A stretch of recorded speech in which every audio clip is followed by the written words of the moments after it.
Oh. What? I wanted her to be singing it when we went live, and you guys messed her up. Come on. I got nervous. Hello, everybody in internet land, folks joining us.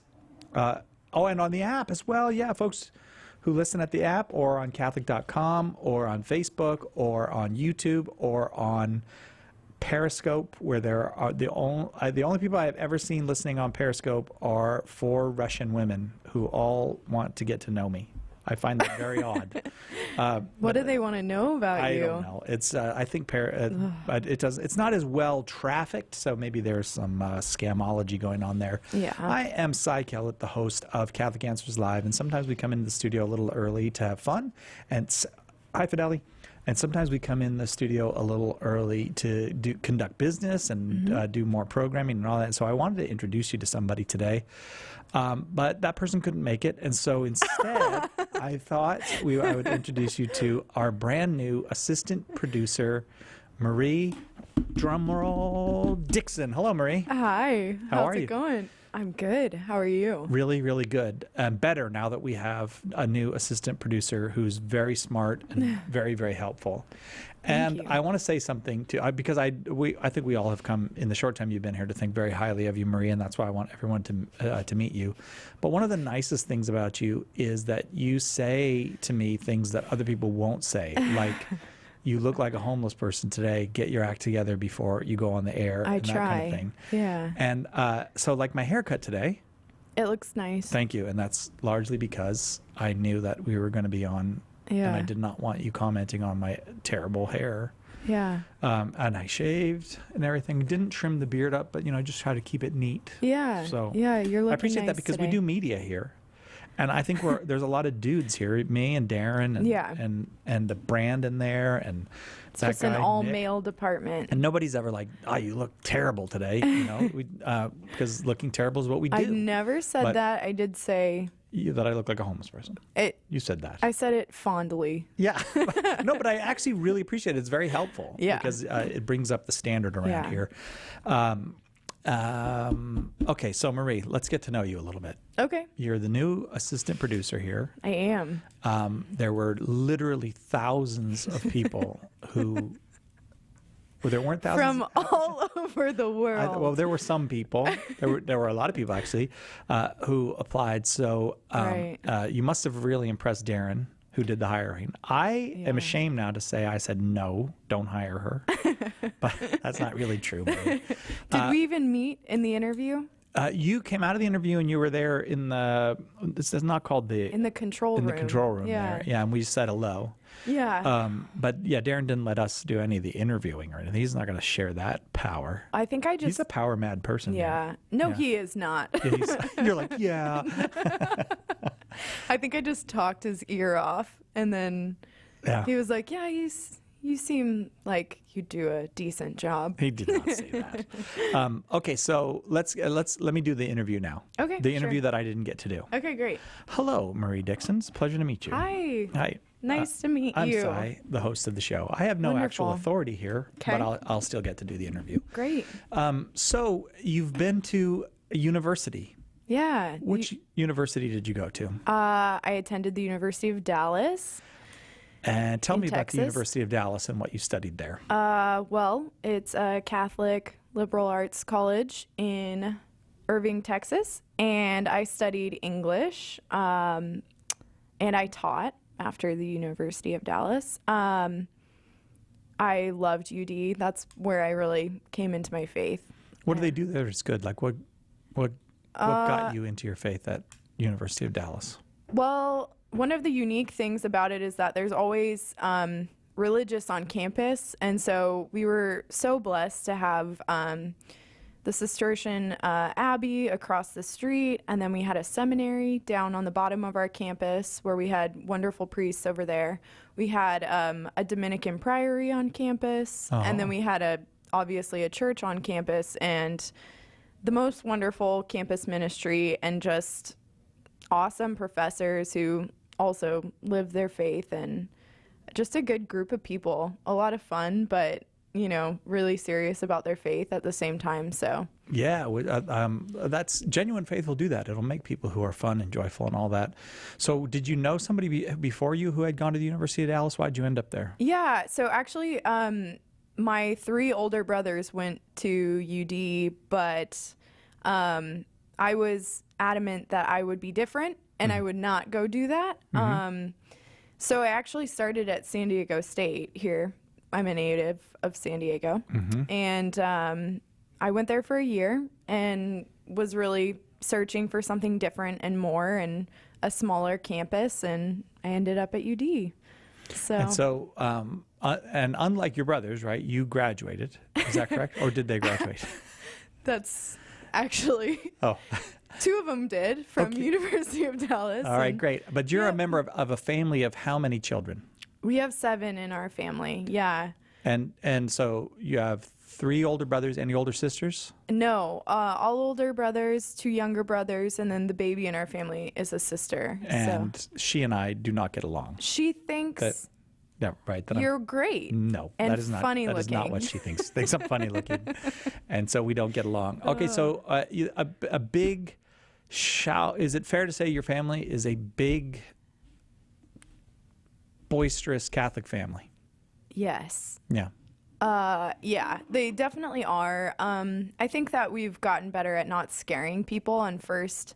Well, how did you scare people as a Well, if you come over to our house and everybody is visiting my parents and everybody's home, everybody kind of just like stands around in like a half circle around the person who's come in and talks. family? Wow. And that can be really intimidating You because, think? we've had some marriages and some babies, so it's about 15 people Wow, standing there that's talking awesome. to you. Yeah. Yeah, so it's a lot of fun though. And what's your youngest nephew or niece named? I actually just had a nephew born about a month ago, and his name is Matthew. Oh, nice. You're from Little a big Matthew. family too. Yeah, from 7. Yeah, Yeah, and I have 3 sisters and 3 brothers. beautiful. So I love it. yeah. So okay. So, how did you hear about the job here at Catholic Answers? Who told you about it? Actually, a really sweet, good friend, Allie. She lives actually up in Oceanside. Too much information. Sorry, Allie. Anyway, she and I met through the young adult Catholic community here, and I was looking for a bit of a change in my career, and she kind of saw it and recommended it to me, and I said, I don't know if I want to do that, but it sounds interesting. And so the more people I talked to, the more people I realized I knew already who worked here. Ah, Just Who did you know not before? well, but Just give some me one. connections. One person that John you- Versillo oh, you did. is a friend of some of my family. John was here just a minute ago, but he's the director of the video department. here. Yeah, and so all those people recommended that it was a good place to work, and yeah, so here we are.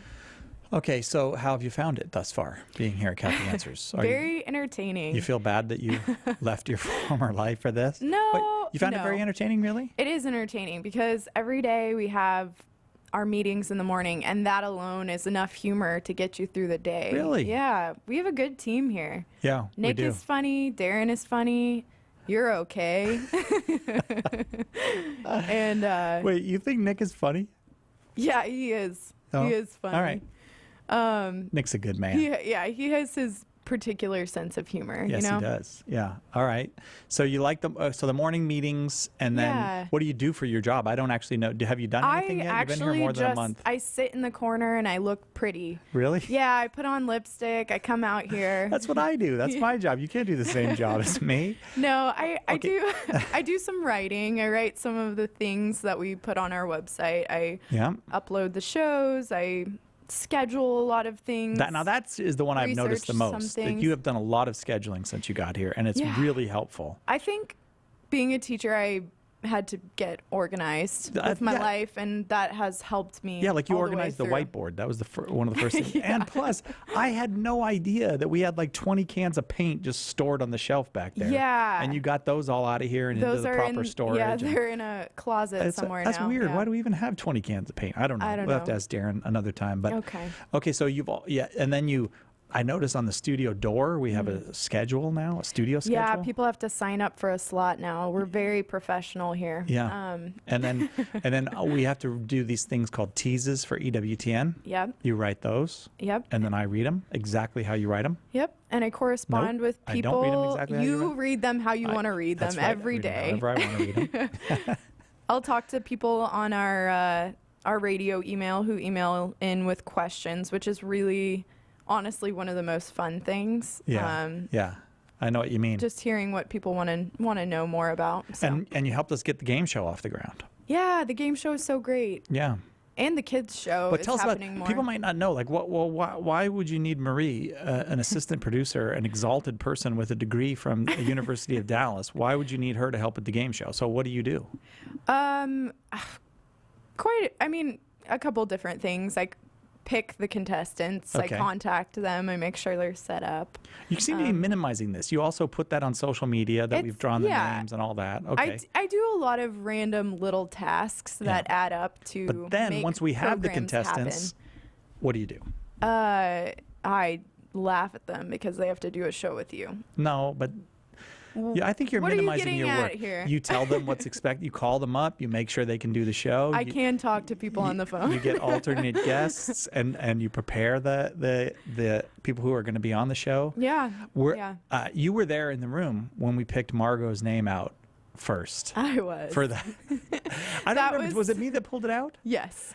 That was That was just too funny. It was too funny because it was awesome in a good way, but it was also like, oh, people are not going to believe that we just pulled that out randomly. I But know. I was super glad that it was Margot. Yeah. Okay, and so now you're going to study theology, become an apologist, and take over as host of the show. Yeah, that's planned. How many years will that take you? 5. 5 Actually- years? I'm out of here. Actually, I don't think I'll be replacing you, but maybe I'll be visiting you here in this chair. Who knows?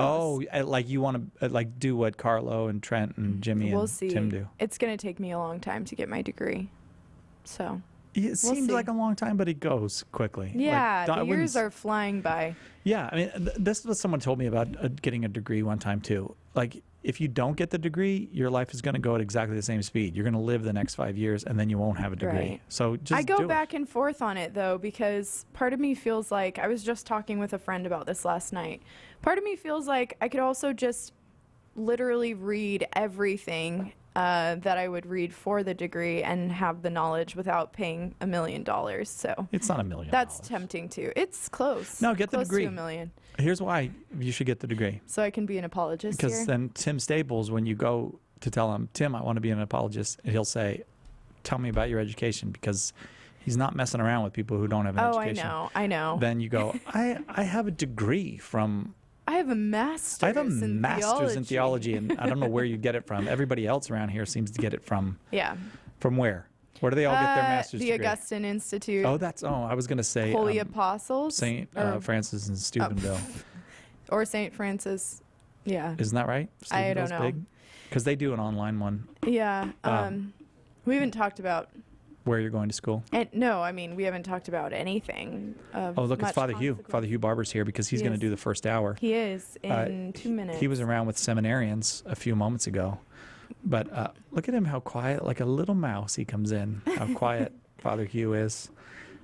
We're introducing Maria as our assistant producer today, Father. I just want to And- say really quick before I'm gone and Father Hugh comes on, that on our YouTube page, our Catholic Answers YouTube page, we have some of his homilies, and if you want to listen to them, they are fabulous. He is just a great storyteller in general, so that's a good resource. Yeah, we call him Humilies when he does them. Oh, look, Margot has a question for you. Oh, what is it? Was Marie Dixon a fan of Catholic Answers before she started working here? No. Come on. At least go slow I with that mean, answer. No. I didn't listen very often, to be Yeah. honest, but Yep. no, I knew what kind of work that Catholic Answers did, and my grandparents have been Yeah. huge fans since the existence of Catholic Answers, so they were pretty much I mean, I didn't really have a choice. When I got offered the job, my grandma was like, well, we're really happy that you'll be there for the next 20 years. It wasn't even like, are you going to take the job? Yeah. Do you know the name of the boss here at Catholic Answers? Like, who's the big boss?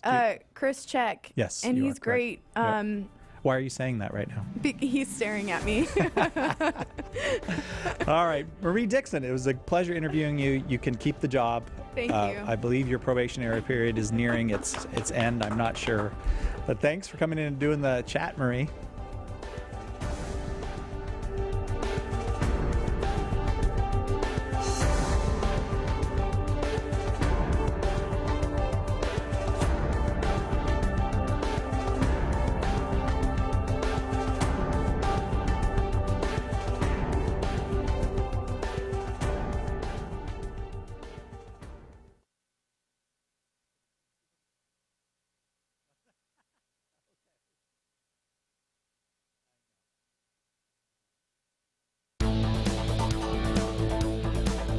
Welcome to Catholic Answers Live, the program where you participate with your questions about apologetics and evangelization, including the most important theological, spiritual, moral, and social issues facing the world today.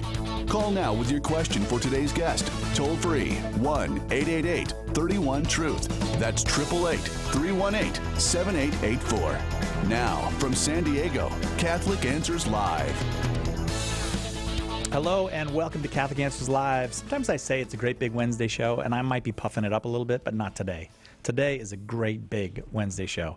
To be sure. Second hour, Father Terrence Ehrman will be here. Father, a scientist and priest theologian who will be here to talk about Christianity and the Christian relationship with nature. What is the proper way to think about the Christian's relationship with nature? That's going to be a big, giant thing. And Father's going to be one of the speakers at our conference, so we'll talk to him a little bit about what he's going to talk about at the conference as well. This hour, the chaplain is in. Father Hugh Barber, our chaplain and former prior of St. Michael's Abbey and theologian and philosopher himself, trained at the Angelicum and the Augustinianum. How did I do with that? That's pretty good. Yeah, it's just it's old news. It's old. Well, very old news. But anyway, they're old places. Yeah, but I'm here at Catholic Answers. That's what matters. That is what matters, Father. It's what's good for us. And you heard we did a little pre-show with Marie, our new assistant producer. Absolutely. And she was praising your homilies, which people can get on YouTube. You do like the name homilies, or is that? I haven't even noticed until today. Did I say it? That, yeah. But they haven't been recording them lately, so there must be old homilies. Maybe. The old ones, yeah. Well, I'm sure that they're timeless. When we say the chaplain is in, we mean that if you have a question of a pastoral nature, if you'd like to talk about issues involving your prayer life, your family life, maybe the sacramental life, Father is here to help as a chaplain. We spend a lot of time doing apologetics, explaining the faith, and Father's happy to do that if there's something that you need explained, but we don't spend as much time doing pastoral things, and so if you have a pastoral question, that's what the chaplain is here for. 888-318-7884. The number 888-318-7884. I want to ask you a question, Father, and I have some personal interest in this while we let the phone lines light up at 888-31-TRUTH. What is spiritual direction, and what are people supposed to get out of spiritual direction? Well, spiritual direction basically comes under the heading of the virtue of prudence. Okay. Prudence is one of the four cardinal virtues. Prudence is that virtue whereby we are able to use right reason in deciding what to do. And one of the first acts of prudence is to take counsel from somebody else. Oh, I see. And so basically spiritual direction is just taking counsel from somebody else about what we should do with regard to our spiritual life. It's not some kind of magical thing where, my spiritual father tells me to do X and so I do it and all works out fine. That may be possible in any given situation, but in point of fact, it's just simply the reasonable, prudent action of taking counsel with regard to our personal life. So we want to know about our life of prayer, about our practice of the virtues, our struggles with sin, all these different things, and so we take advice. And sometimes it's from a priest, sometimes it can be from a good, solid layperson who has a lot of experience. It doesn't have to be a priest. Okay. If it's with a priest, it's probably convenient to combine that with confession. But in any case, it's just simply an exercise of the virtue of prudence. And then, but some of the saints' lives, we read about them, and they got lousy spiritual directors, or it'll be like part of their life is like almost like persecution. Yes, and sometimes. Teresa of Avila talks about how awful it is for sisters to get bad spiritual direction. Yeah. And so there you are. I mean, but that's like, it's just bad advice. It's not magic. I see. You That know, just so means you're getting you bad just- advice. Bad yeah. advice. You're getting bad Right. advice, right? And Teresa of So- Avila herself got some bad advice about did, yeah. sinful things that she was told that as a young woman, those aren't sinful. Don't worry about it. And she said it didn't help her to advance in the spiritual life. Right. Well, that's the difference between the judgment of the confessor and the needs of the person. Sometimes a confessor may be eager to encourage a person and not to discourage that person, and so not to make too many demands or obligations. But then he may miss the fact that the person is being given a grace to be especially generous and to try harder and to work on their faults and all that. So that's probably, I mean, to speak in favor of her bad directors, Yeah. they probably just didn't get the fact that she was being moved by the Holy Spirit to do better, and they probably thought she's just a typical nun in a provincial monastery in Spain who just has her own struggles, and that's And don't burden her don't over. burden her too much, right? Yeah. Yeah. So, yeah, because most of the time, the priest that's talking to you is interested in not burdening you too much. And Really? so you need to speak up. If you need like really strong advice, you say, "Look, Father, I need more than this. I need some kind of, Yeah. incentive to do better." And just tell him. He might come up with something. I have a deacon friend who describes his spiritual director. I think it's common for clergy people to have spiritual direction. Is that right? Typically, hopefully, they do. Yeah. Yeah. Even bishops? Even bishops, especially bishops, I would hope so. Really? So you're a bishop and you have this big responsibility, and you need someone that you can. Yeah, if go you're a to bishop, if anyone's listening right now, if you're a bishop and you don't have a spiritual director, then you're just being silly. All right, you need to have somebody. Just to let you know. Yeah. Now, do you say that because bishops would come under particular spiritual attacks, or Of course, and so many concrete decisions to make that it would be good for them at least to vet those decisions by somebody who could give a different perspective. Yeah, I mean, Okay. it doesn't mean they have to follow it, but it's a good idea. Yeah, they need that. 888-318-7884 is the number. The chaplain is in. Our chaplain is Father Hugh Barber. And Father is a Norbertine priest. Norbertines founded, okay, don't tell me, in the 1100s. I'm going to go with 1137. 1121. 1121. Okay, it's pretty close. But 1137, okay. that was a big year for them. That was their 16th anniversary. That Yeah, was whatever it was. Yeah, of course. Yeah, perfect. Thank you. Okay. I'm so knowledgeable, Father. It's amazing. The depth and breadth of knowledge. Well, All you right. got the right century and you got more or less the right decade, so it's pretty good. Okay. So I'll remember, though, next time, 1121. Yeah. It was 100 years. Well, never mind. Okay. So here's my question, though. I have this friend. He's a deacon. He goes to spiritual direction, and he says his spiritual director is really tough on him, and he likes that. And I think maybe, okay, is he being just macho, or is that good for you to have someone who confronts you about or maybe he's just a terrible sinner and I don't know about it? Well, I think it comes on the virtue of prudence. It's all practical, so you can't generalize about the situation.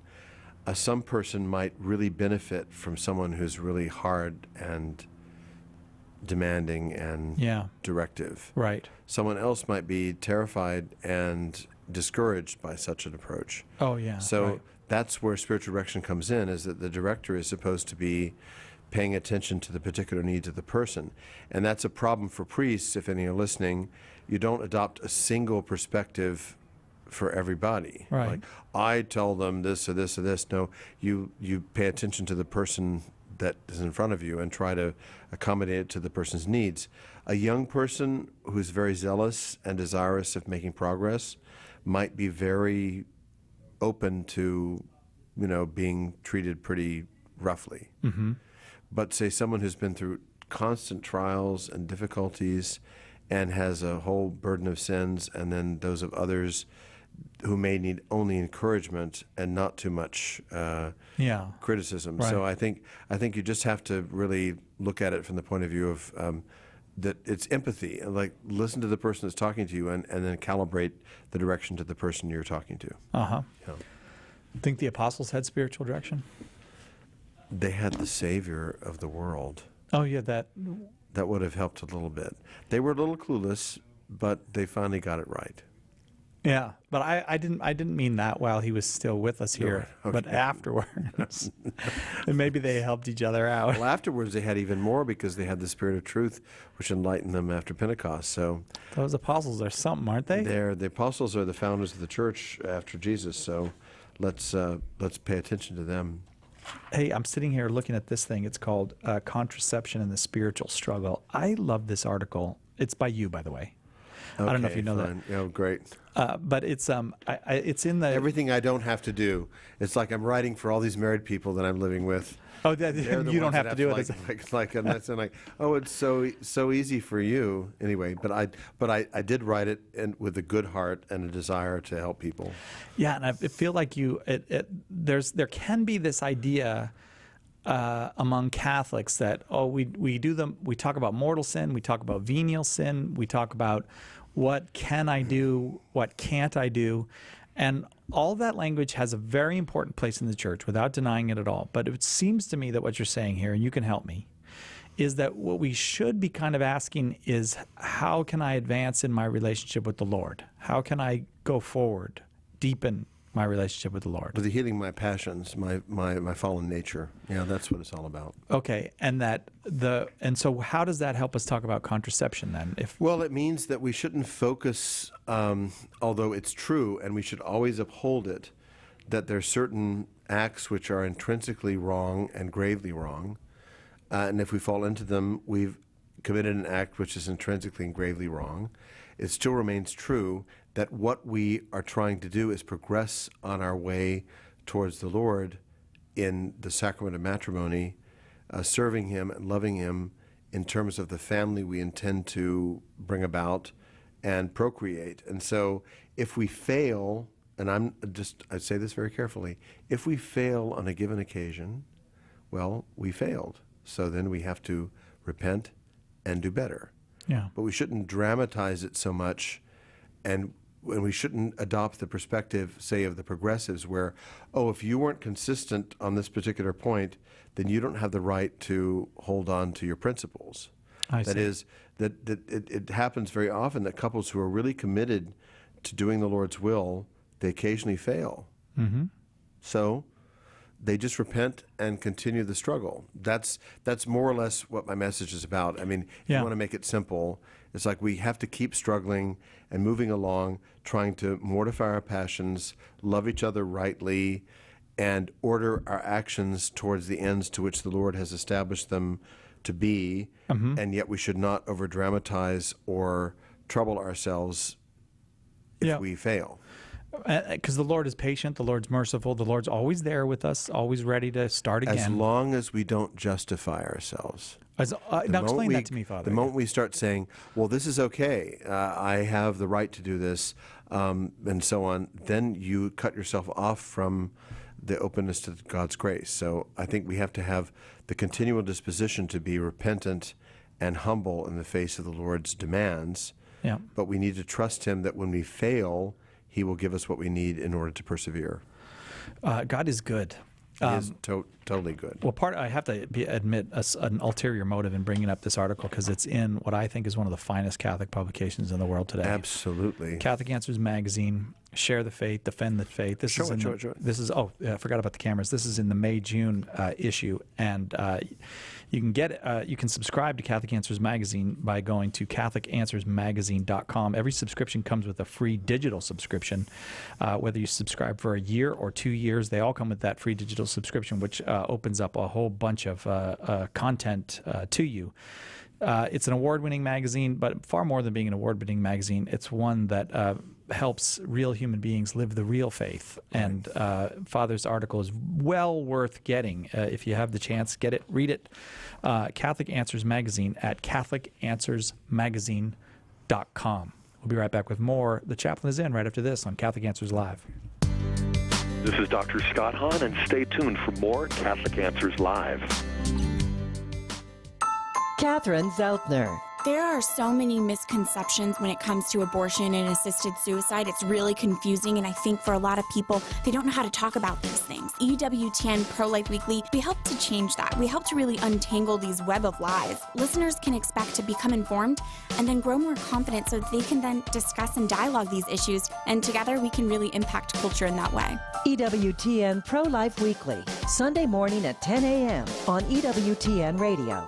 Catholic Answers Live is brought to you in part by CatholicSingles.com, the website for Catholics who want to meet others who share their faith and values for faith, fellowship, and love. You can learn more at CatholicSingles.com. Catholic Answers Live thanks CatholicSingles.com for their generous support.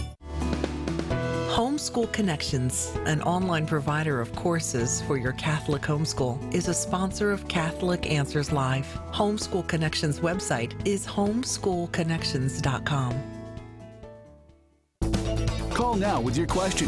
888-318-7884. This is Catholic Answers Live. Welcome back to Catholic Answers Live. Great big giant Friday show. It really is a great big giant Wednesday show. It really is. I was going to say it really is a great big giant Friday show, but you can't do that on a Wednesday. It's ontologically impossible. It's an ontological impossibility. Our guest this hour is Father Hugh Barber, our chaplain, and an erudite chaplain he is. Should you just give me a raspberry when I said erudite? Give me a raspberry. Okay, all right. I just want to say before we go to calls, and we're going to get to calls right now, so hang on there, callers. It is a very full studio here today. It is. Extremely It's full. filled with all kinds of people. We have guests from the Imperial Valley, the founders and one of the radio host from John Paul Catholic Radio. Is John Paul Apostles and promoters Yep. of the faith. But then we have a whole bunch We'll of have a great seminarians reward in heaven. from our And then diocese, the Diocese of San seminarians Diego. from there you go. Yep. They're all there. Yeah, so and they're getting on the screen right now. Right, of course. That's so nice. Getting a Thank little- you. Thanks everybody for coming. They're much better looking than we are. So Well, they're younger, Father. should That put them does around- give you an advantage. Does, yeah, one There's the advantage of youth. Simon in Texas, watching on Facebook. I wish there was a Facebook. Facebook. There should be a thing called Facebook. what did you have for lunch? I don't know. It shouldn't have made me talk like that, whatever it was. Simon in Texas, watching on Facebook. Thank you for watching on Facebook, Simon. You are on with the chaplain. Your question, please. Hi there. Hi, Hey, Simon. I've heard that the whole point of the third commandment is to keep people from being slaves. But making it a requirement that everybody rests on Sunday makes me think that I can't if I'm feeling generous that day. So why did God make that a requirement rather than a guaranteed option? Oh, well, it's a very simple question because, as St. Thomas Aquinas tells us, the ritual requirements of the old law are no longer binding. The moral requirements of the old law, in their application, can be binding or not binding according to a person's prudence. And the fact is that the particular details of how we would observe a weekly rest in honor of the Lord, which of course is Sunday and not the Sabbath. Christians should not call Sunday the Sabbath. It's not the Sabbath, it's Sunday. All right, so just keep that in mind. That has to do with the practice of Christian people over the centuries. And the basic notion is that we should observe Sunday in a way that gives preference to the worship of God and the love and the community that we have with our neighbor. And so current day Catholics are not under any obligation whatsoever to avoid taking care of each other on Sunday. Basically, you go to Mass, you can go and you can play a game, you can go out to eat, you can go to a show, and then the people that are working in order to enable other people to rest or enjoy themselves are allowed to do that. So it's not a strict legal requirement. That is, what we are required to do is not to dedicate Sunday to works that are not compatible with the sacred nature of the day. That being said, since that's a positive law and not simply a moral law, there are people in a particular situation who don't have that choice. Your job doesn't allow you not to work on Sunday. and yet if you don't work on Sunday, you might lose it. Now, someone could heroically refuse to have that job and lose the job, but the church doesn't automatically require people to be that heroic because they have people depending upon them. And since the Sabbath is no longer a precept as it was in the old law, we can be a little bit reasonable about it. So I hope that helps you. Does that help you, Simon? Yes, it does. Oh, Thank you. Thank you. You sound God bless you. surprised, Simon. I don't know why you would be surprised. Father is very helpful to The most main people. thing is go to Mass and be good to people on Sunday, and you'll be fine. Okay. Did you hear the note of surprise in his voice? Like, No. yeah, that really was Yeah, helpful. I'm well, shocked. Probably talked to some crazy person. Nicholas in Pittsburgh, Pennsylvania, listening on the Catholic Answers app. Thanks for downloading the Catholic Answers app on your phone. Nicholas, your question for Father. Hi, thank you for taking my call. Hello, my Nicholas, question yeah. is it a sin to watch movies or TV shows in which you know the actor will take the Lord's name in vain, or that there may be an occasion of immodesty or a bad joke, etc.? Because I was gotten some advice from some priests that conflict with somebody I heard on YouTube. It was a traditional priest who said, if these things are in there and you know they're there, you should avoid them because you'd be participating in the sin or something. And his logic was something to, like, if there's any, it has to be like completely perfect or it is immorally evil. It was like making the distinction between artistically good and morally good and this type of thing. Yeah. I just wanted to get your thoughts on that because I'm really not sure. Well, I'm not entirely sure either, but I can just tell you this much, that if the cursing that's in the particular movie or play that you're watching is necessary to convey the particular circumstances or behavior of the persons with a certain accuracy, and it's not something that's tempting you to imitate them, then it's certainly licit. Licit or allowable doesn't mean that you have to like it or engage in it. You can say, fine, it's okay, but I'm not interested in that, and I don't want to hear it. But the point is that unless the movie or TV that you're watching is trying to bring you into and formally engage you in that kind of blasphemy or cursing, then you may have a margin of judgment saying this is a realistic representation of a particular situation, because it's hard to imagine depicting a bunch of guys on the battlefield who all they say is darn and Doggone it. gosh, God, whatever. They don't say. Yeah. I mean, that's just kind of silly. Yeah. And so consequently, there's a certain legitimacy to that, but it doesn't mean you have to watch it or approve of it. But it just means it's not you're not actually participating in it. So I would say you have a certain large margin of freedom there, but you have to use your own judgment, and that's what we don't use often enough. Okay, Nicholas. Okay, so just a quick thing to add. So, I mean, it's not necessarily like a war movie, but am I allowed to say a movie title? Sure, whatever you want to say is fine. I think. Like in Back to the Future, I know that he took the Lord's name in vain, whenever, I forget what exactly happened, but I know he said JC at least once, and then all these other classic movies, you know what I mean? And I'm just thinking, well, exactly. That's not necessarily a good situation. When I was in high school and I was in a in a Broadway review in my high school class, and they had one case where one of the characters exclaimed the holy name, and so I left and I went out and sat outside, and then the director came out and said, "What's the matter?" And I said, "I'm not going to be in this play if you're going to do that. So come up with some other expression." And she gave in. So, Really? You can take that sort of stance, but I couldn't say myself that if I hadn't done that it would have been wrong, because it was actually in the script, but there you are. I would say take a stand, and if you want, but on the other hand, it's a question of whether or not this is leading you into sin or anyone else into sin, or whether it's simply a realistic presentation of things that actually happen in the world. And believe me, God is the one who allows those soldiers to curse. So if you want to make an issue of it, take it up with him, because he's letting them do it. And if you want to say, "Oh, God, why do you allow people to curse?" We'll take it up with him. But I mean, the point is that you're not being led to curse by hearing their cursing. You're led to be empathetic with their situation where they're cursing, and that may be something really, really good, for you. Yeah. So I think, you have to remember, God is the ultimate cause of everything, and what he allows, and what he, so I would just say, yeah, take a stand. I did when I was a kid, but I don't know if everyone should do that. And we will leave it there, Nicholas. Thank you very, very much for that question. Back to the Future is very realistic. It's like cinema verite. I never saw it. Very, So you never saw I'm a that. complete movie idiot, so I don't know anything. It's a Michael J. Fox comedy about time travel. Okie dokie. That's the So, best response I've ever Next seen. question. Okie dokie. Moving on. All right. I don't know if I want to get to the next question because we have to take a quick break. Okay, Father. fine. Okay, But, good. All right. Maybe I'll get to the next All right, question. well, so help me. Well, I was thinking about this though.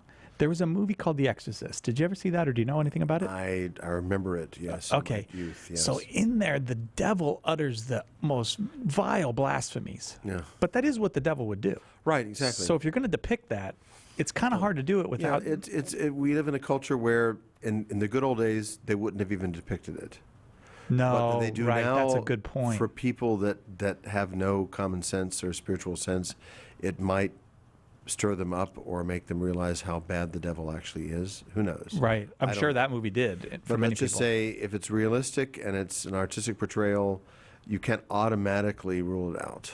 Yeah. Because look in the Bible. The Bible's full of all kinds of horrendous things. Right. Honestly. Yeah, it is right. That's right, because that's the truth about humans. Right. Exactly.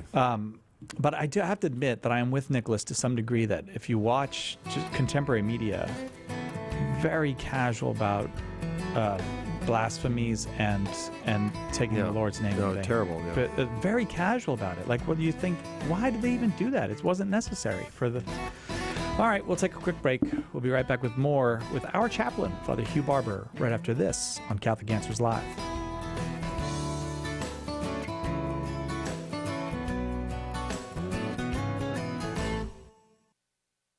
Call now. Catholic Answers Live. Many atheists assert the only real form of knowledge is scientific knowledge, thus excluding any sort of religious knowledge, whether philosophical or theological.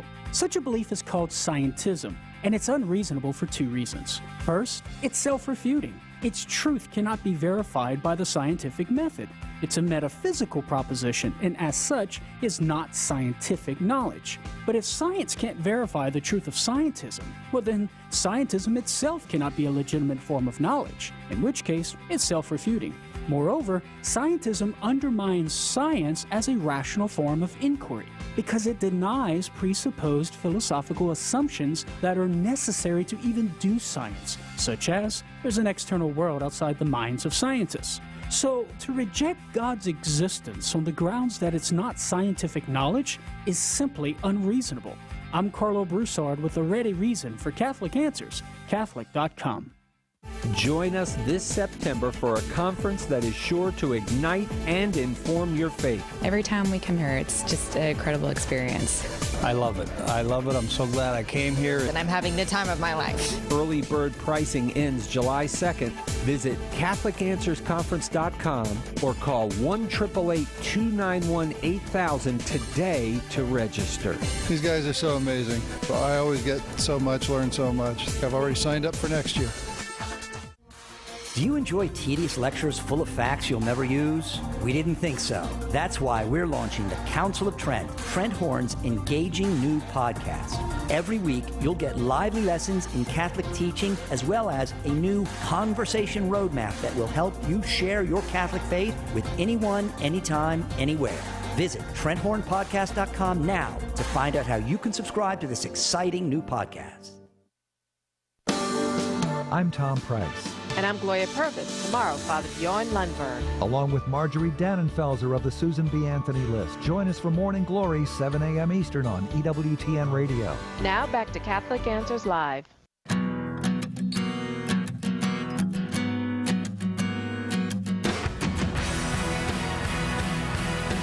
Welcome back to Catholic Answers Live. I am Cy Kellett, your host. Our guest this hour is Father Hugh Barber, our chaplain here at Catholic Answers. Next hour, Father Terrence Ehrman will be here to talk about the Christian's relationship with nature. How are we to think about nature? And what relationship are we to have with it? 888-318-7884 is the number, 888-31-TRUTH. I started the show by saying it was going to be a great big Friday show, but it's Wednesday. It's Wednesday, yeah. But I said that I think because I will be off tomorrow. So in my mind, I thought it was Friday. Whatever, it's fine. Okay. Wednesday's child is full of woe. So, okay, you know, what's making me feel bad about being off the next 2 days, though? Patrick Coffin is going to be on Friday. Your predecessor. Yeah, and I feel like people are going to think, oh, Cy left to get out of, you know, like having to compete with Patrick or something. Like, well, thank you for saying hardly, but you know, but Patrick's a big deal. But that's it's not just why. Nice to have a little, you know. I had scheduled this long before. But of course, I'm justifying myself. Never to you, fear. You told me not to justify fine. myself. No, I told you that already. But anyway, people will be happy to hear him. The people that liked him better than you will be happy. And the people that like you better than him will say, oh, we have him I have for a while. such a big feeling that But they're all the people group that is listen smaller. to the show, period. Okay, They were listening to it all along. Yeah. So it's but all Patrick's okay. a big deal. Come on. He's a big deal. Yeah, he's a big deal. Every single one of us is a big deal, frankly. That is true, isn't it, Father? Absolutely. What do you think of like C.S. Lewis's thing that he said that if you could see what you will be, you would, you know, right now. You're right, absolutely. He said if you could see what you will be, you would be tempted to get on your knees and worship. I told them that this morning, but maybe they got it, maybe they didn't. But anyway, but I told them that. That's an extraordinary thing to say. That it's just like we're like a little seed right now. We're not the full-grown plant yet. We are God's children now. What we will later be has not yet come to light. You For sound then like an we will apostle. see him as he is. Yeah. We don't know, but No. it's really big, and we're just like little pygmies in the meantime. Yeah, in the meantime, we don't know. Anonymous in Toronto, Canada. And nothing un-PC about pygmy, okay? I just didn't mean that in a mean sense. I just mean, you know. Oh, it's often, yeah, that has become a word for small. Of course, right, exactly, yeah, sorry. But all right, okay, yes. Correct yourself, Father. Yeah, No more of correct that myself. un-PC Nobody's stuff. right, exactly. If we're nothing if we're not PC around here. Anonymous caller in Toronto, Canada, who's listening on the Catholic Answers app. Thanks so much for downloading the app. Anonymous, your question for Father Hugh Barber. Hi. Hi. Hello. Hi. Thank you so much for taking my call. Happy to. So I just, right? Oh, I said we're very happy to. I'm sorry, we're talking across an international border and talking over one another. I'll let you ask your question to Father. Probably there are all kinds of charges now for talking to us that didn't exist before. So yeah, right. Yeah, that's right. There's a tariff on this call. There's a tariff on this call. Because everything from Canada has a tariff now. So go ahead, make your tariff question. I've heard. Okay. So I just have a question. Actually, I have two questions. Okay. So the first one is my boyfriend and I have actually been together for 3 years, and you know we have a lot of love for each other. Mhm. We try to stay chaste, but oftentimes we end up failing. And I just wanted to know from like your perspective. Like I'm scared sometimes if I don't make it to confession in between those times I fall, and God forbid I died in this mortal sin, would I go to hell? And my other question was, from a priest perspective, could you help me understand why fornication between two people who have been, you know, together for so long, have a kid together, and are faithful to each other, like why that is a mortal sin? Sure, not a problem. I can answer that question very easily. First of all, you have to consider what the point of sexual relations is. And the first point of sexual relations is that a man and woman come together for the procreation of new life. And if they come together with the procreation of new life, then they come together with the ability to take care of that life in a stable and permanent manner. And so consequently, their sexual intercourse requires the bond of marriage, because otherwise there is not the security and the permanency of the bond. Now granted, any given little couple who love each other, they can say, we're never gonna leave each other. We love each other. We're never gonna be part. But if you expanded that to society as a whole, you would see what a disaster that would be, because men and women are very different. And let's just say guys will make use of a sweet girl a lot and then not follow through. And the girl may have certain ideas about how the guy is faithful to her, but maybe not.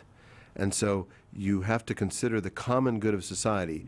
Your relationship goes all the way back to Adam and Eve. And what you are doing has to do with the entire human race, not just with the two of you.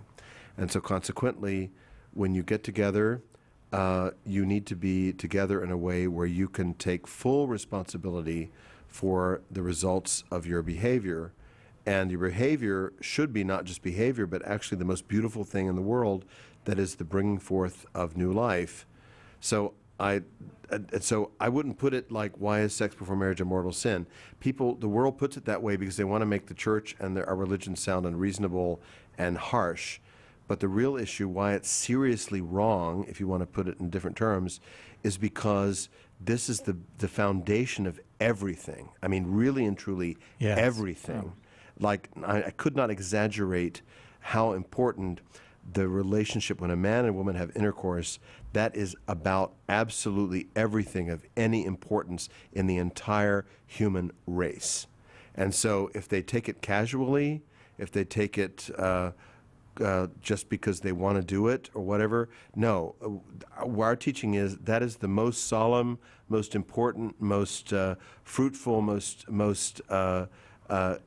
consequential of behaviors, and so we need to be very clear on what we're doing when we're doing it, if you don't mind my saying so. Anonymous? I see. Okay. Yep. That helps you? It's not just making your boyfriend happy, okay? It's not about that. It's about It's about being a wife and a mother, and yes, you could go to hell for doing that, it's true, but the worldly spirit will make you focus on those focuses, mortal sin, hell. And then you'll begin to think, but it feels so good and I love him so much, and so that just sounds so mean and unreasonable, so why should I accept this stupid teaching?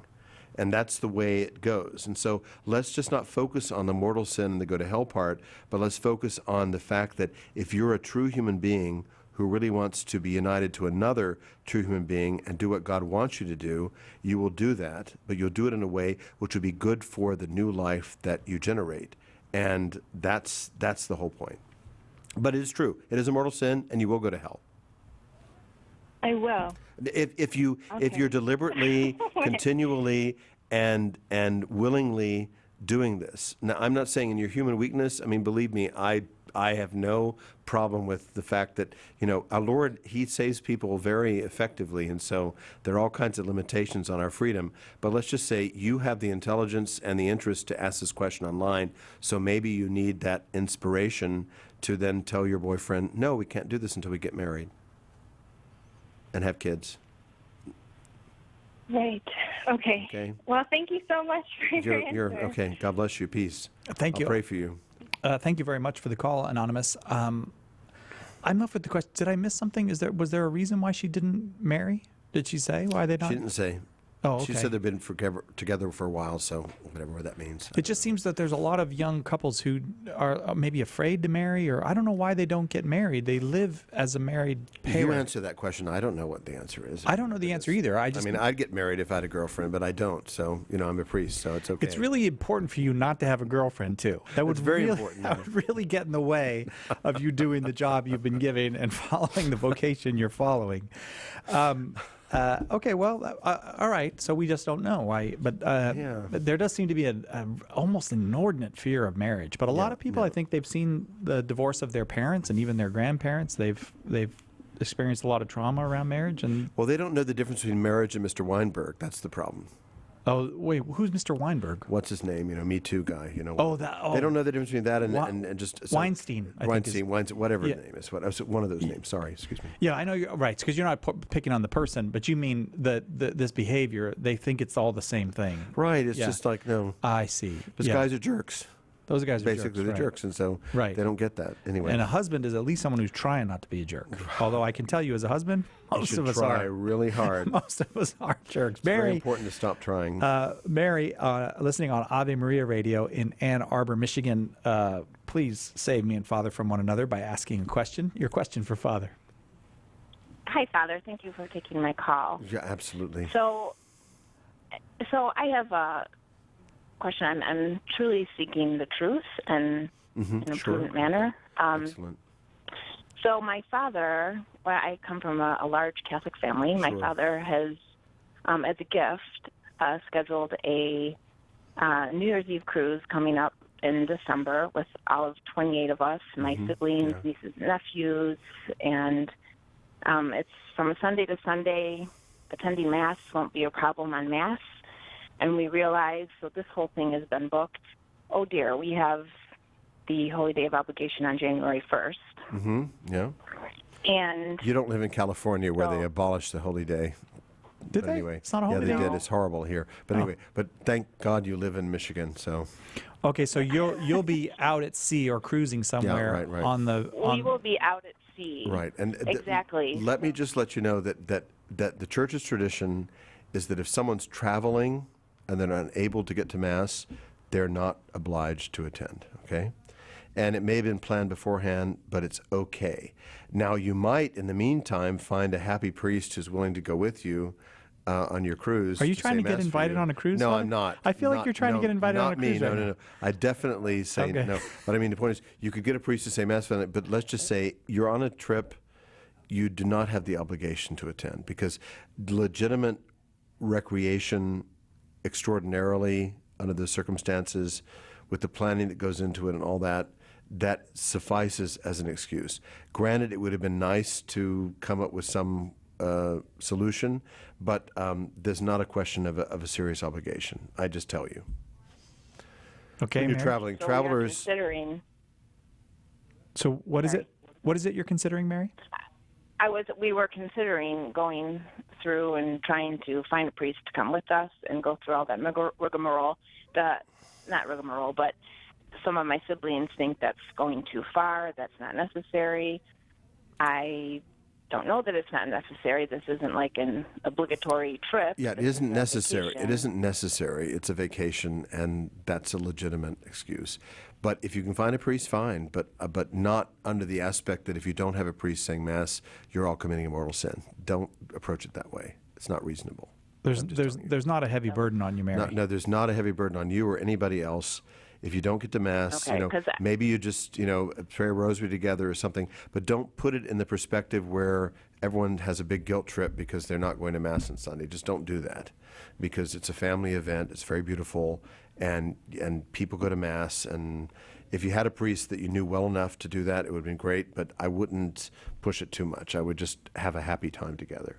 Okay, Mary? Okay.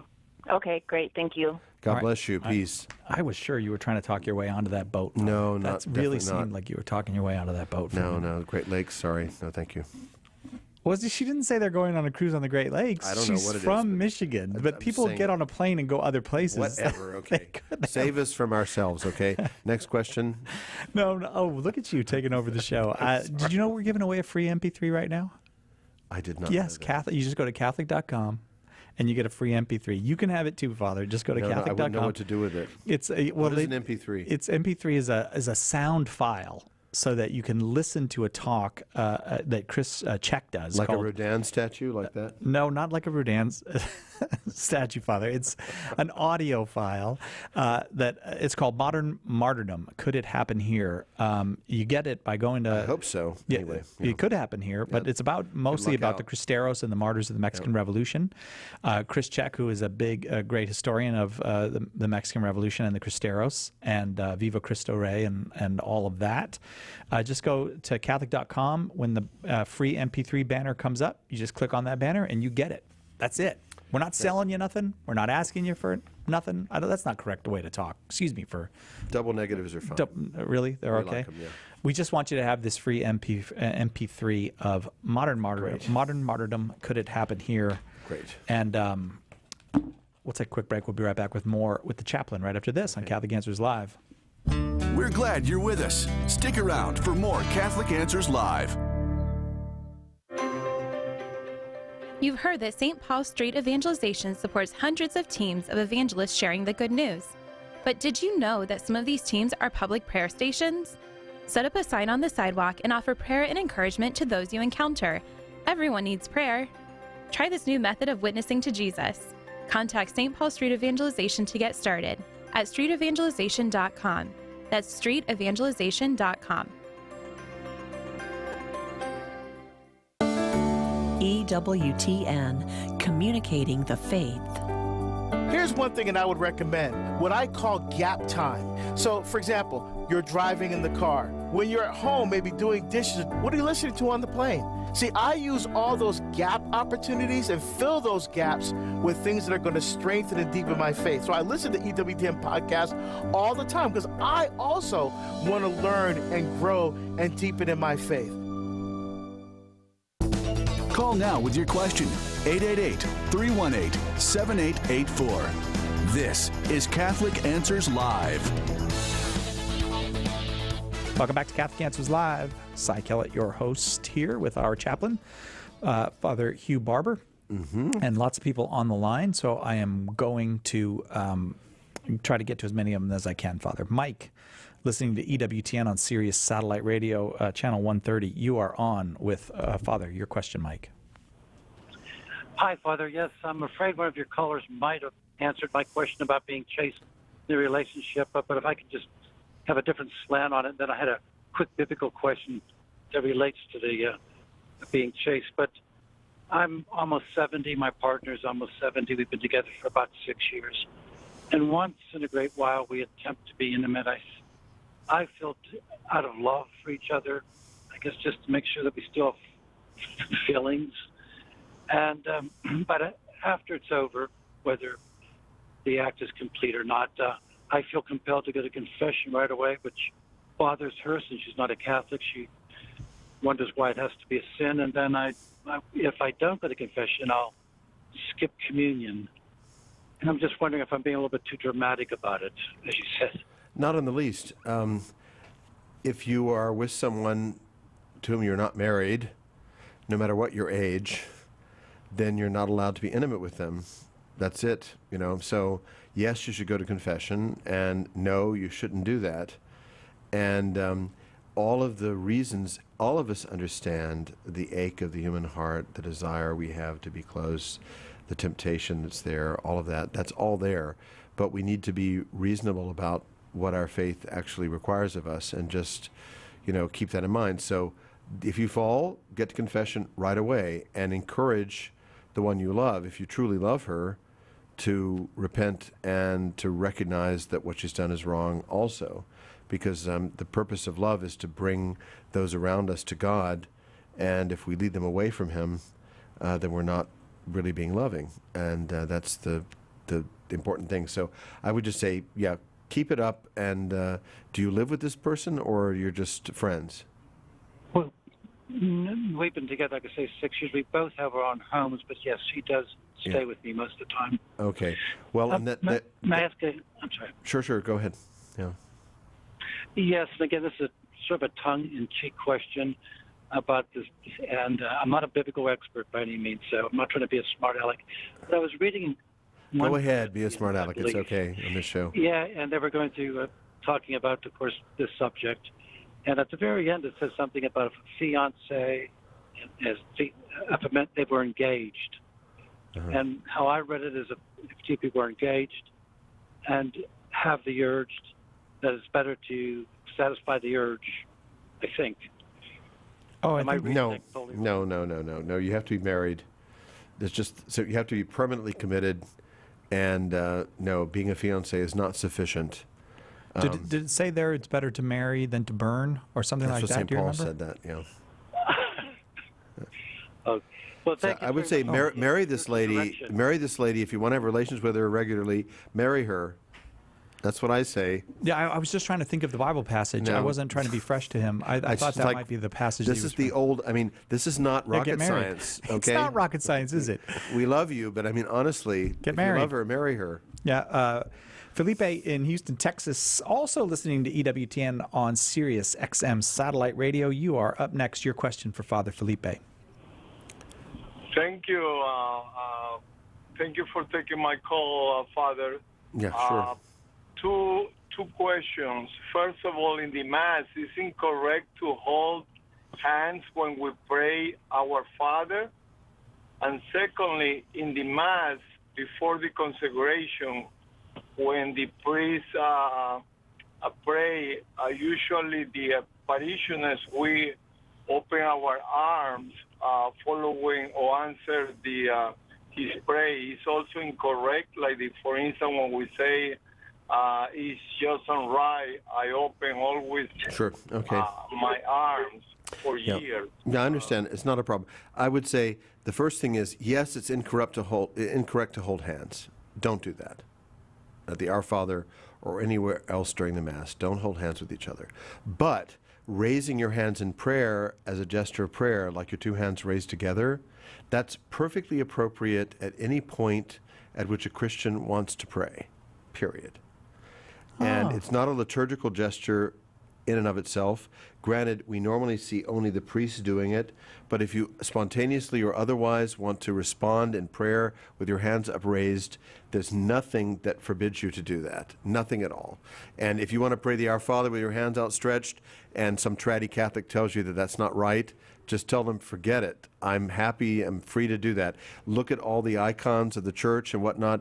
It's actually one of the most beautiful gestures of prayer, and I would even recommend for people to do it, at least in private, that when they pray, they extend their arms to God, because it reminds us that we're receiving and not just fulfilling a task. So, number one, no, don't hold hands during the Our Father. Number two, raise your arms and pray as much as you want. That's my opinion. Thanks, Felipe, for the question. I'll point out that the seminarians were doing the wave, Father, while you were answering that question. They were being seminarian-ish. That's because they're too embarrassed to admit that they would like to pray with hands outstretched before the Lord without wondering what the other seminarians are thinking about them. Father says, raise your hands, men. Catherine in Colorado, listening on the Catholic Answers app. You are up next with Father. Your question for Father Hugh Barber. Thank you for your ministry and furthering Christ's kingdom in this ministry. Oh, thank you, Catherine. And my question, why is a man and woman who are pronounced husband and wife at a wedding ceremony unable to remain married if one of the spouses is impotent? Why can't they live as Mary and Joseph, who never consummated their marriage, if the other spouse chooses? And then how can Mary and Joseph be called husband and wife if their marriage was not consummated? And how can Mary have two spouses? Okay, well, there are a lot of questions right there.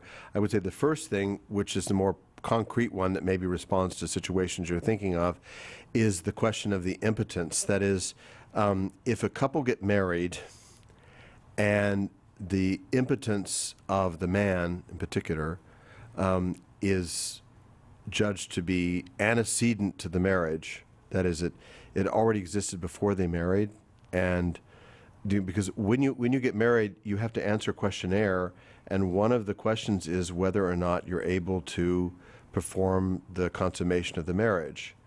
And if you can't get married. And so if you can't and it's a temporary condition, well, then you have to wait and take care of it. If it's a permanent condition, then you just simply can't get married. That's the way it is. So the impotence, which is subsequent to the marriage, that is, they were able to consummate the marriage when they got married, and then subsequently it happened, that's a different question.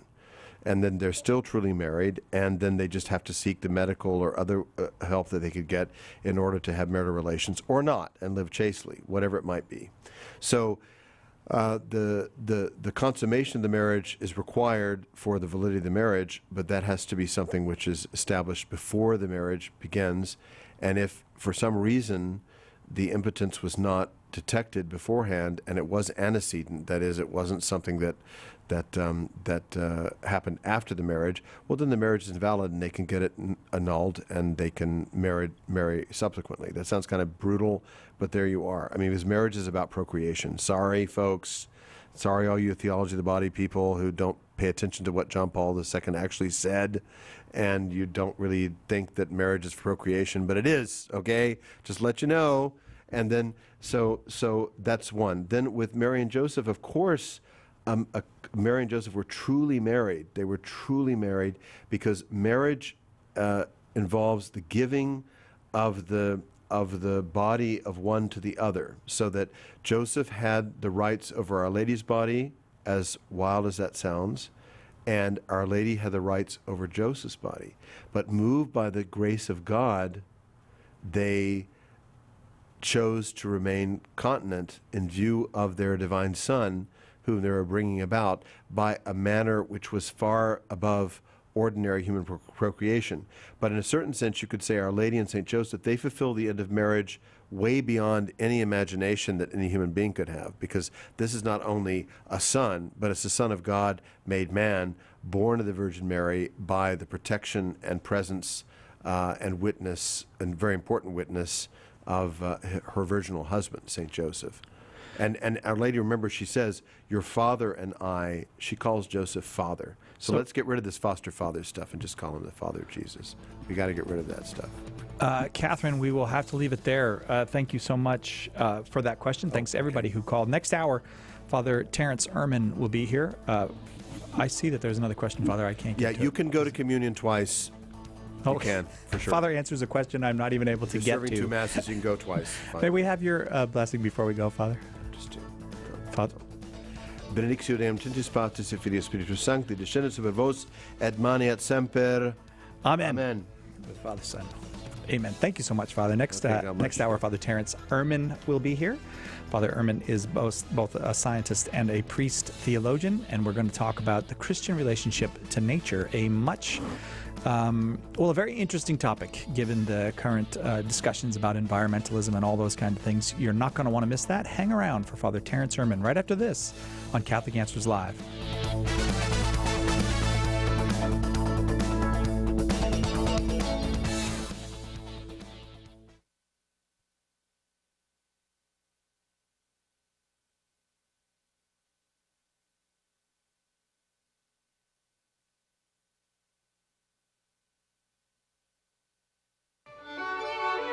This is Dale Ahlquist of the American Chesterton Society, and you're listening to Catholic Answers Live. How would you like to have the very best and faithful Catholic content delivered daily to your inbox? Articles, video, and audio, apologetics, current events, and commentary. The Catholic Answers Daily newsletter includes all that and more, and it's easy to sign up. Just visit Catholic.com today and look for the newsletter sign-up box on the front page. Keep up with what's happening in the Catholic Church with today's leading apologists, speakers, and writers, delivered daily to your inbox. Catholic Answers Daily. Sign up today at Catholic.com and get better at defending your faith one day at a time. Are faith and science compatible? The world tells us no, but history shows otherwise. For it is in the Christian West that the pursuit of science has flourished. Our challenge is in reconciling the divide between faith and science in the popular imagination. Join us this September 27th to the 30th as we tackle the topic at Catholic Answers' 5th National Apologetics Conference, Faith and Science. A lively and inspiring conference designed to jumpstart your faith. We've got an all-star lineup of speakers guaranteed to make you think. Catholic scientist theologians, Stacy Trasankos and Father Terrence Ehrman, all of your favorite Catholic Answers apologists, and special keynote speaker Raymond Leo Cardinal Burke. This is where it all begins. Join us this September for a conference that is sure to leave you wanting more. Early bird pricing ends July 2nd. Seats are still available, but they're going fast. Visit CatholicAnswersConference.com or call 1-888-291-8000 today to register. That's CatholicAnswersConference.com.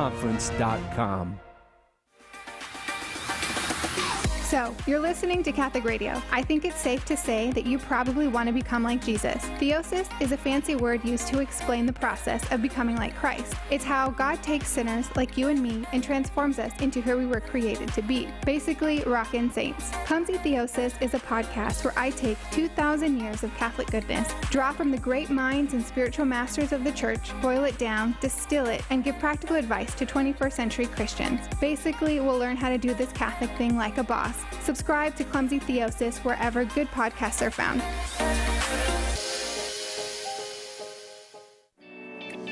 Have you subscribed to the Catholic Answers Radio Club newsletter? This is Catholic Answers Live host Cy Kellett, and I want to tell you about our new weekly newsletter full of behind-the-scenes information and facts you need to know about the show. It's easy to sign up. Just visit CatholicAnswersLive.com and look for the newsletter sign-up box on the front of the page. It's a great way to keep up to date with what's happening with the show and see what's coming in the days ahead, delivered weekly into your inbox. Sign up today for the Catholic Answers Radio Club newsletter and see what you've been missing. Go to CatholicAnswersLive.com.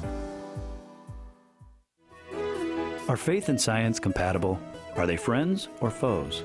Catholic Answers Magazine is tackling that question and others with our very special Faith and Science issue, delving deep into what is arguably one of the most debated topics of our day. Want to be sure to get your copy? Subscribe right now to the best Catholic apologetics magazine anywhere by calling 818-487-2011 or going to CatholicAnswersMagazine.com. We'll take an in-depth look at the Catholic view of evolution with Dr. Stacy Trasenkos. We'll review the most common misconceptions about how faith and science stand in opposition with Dr. Chris Kazor. And apologist Trent Horn will refute the skeptic's claim that something can come from nothing, plus so much more. Don't miss out on what will be a virtual handbook on one of the most important issues of our day. Call 818-487-2011 or go to CatholicAnswersMagazine.com right now to get subscriptions for yourself and those you love. Share the faith, defend the faith. Catholic Answers Magazine. From Catholic Answers, the most trusted name in Catholic apologetics.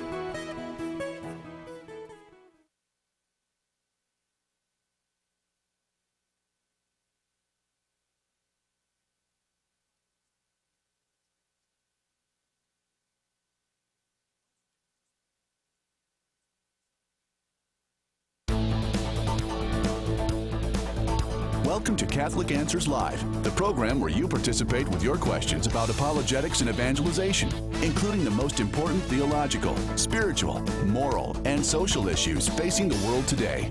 Call now with your question for today's guest. Toll free 1-888-31-TRUTH.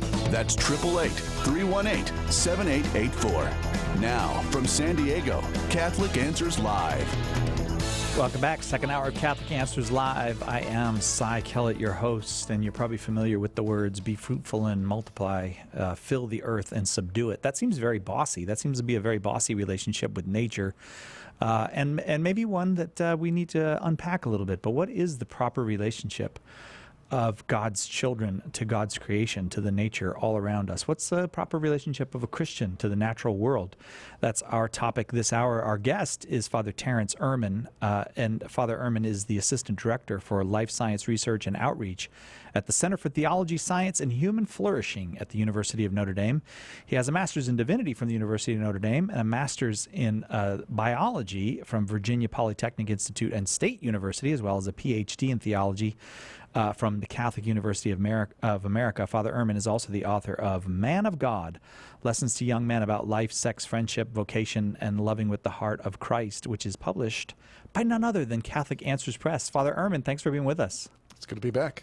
We were just saying before the hour started, it was pretty much exactly a year ago, almost to the day, that you were with us before. So it's an annual thing, I guess. The orbit has gone all the way around the sun. We're back. I thought a fitting image like a scientist. Okay, so what am I supposed to make of this idea of having dominion over the earth from the Book of Genesis, or subduing it, what is my job as a human being in relation to nature, given that God said that? Right. So it can take a lot to understand what that one word means, to have dominion or subdue, and for many, it's meant that we can do whatever we want to the world, such that there is a UCLA historian 51 years ago in 1967 who wrote a very famous article. It's one of the most cited articles in the journal Science, and he was a historian.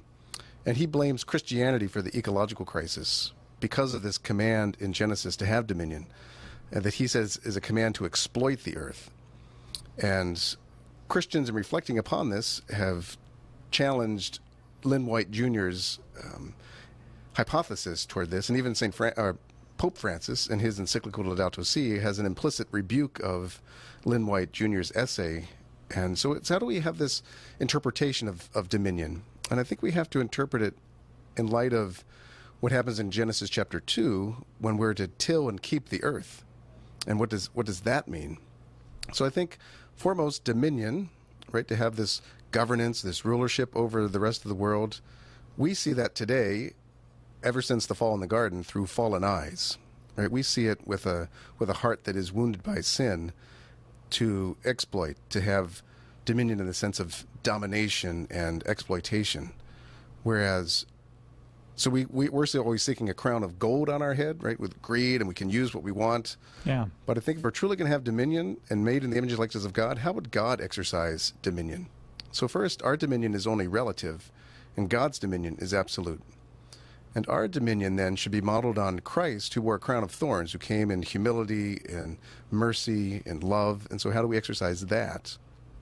So I think ultimately the answer to the question that I give is that we're to be priests of creation, which is a broader sense of being stewards, right? We can try and govern the world, though we don't understand exactly how it all works. But I think identifying ourselves as priests of creation, it means we're offering this world back to God.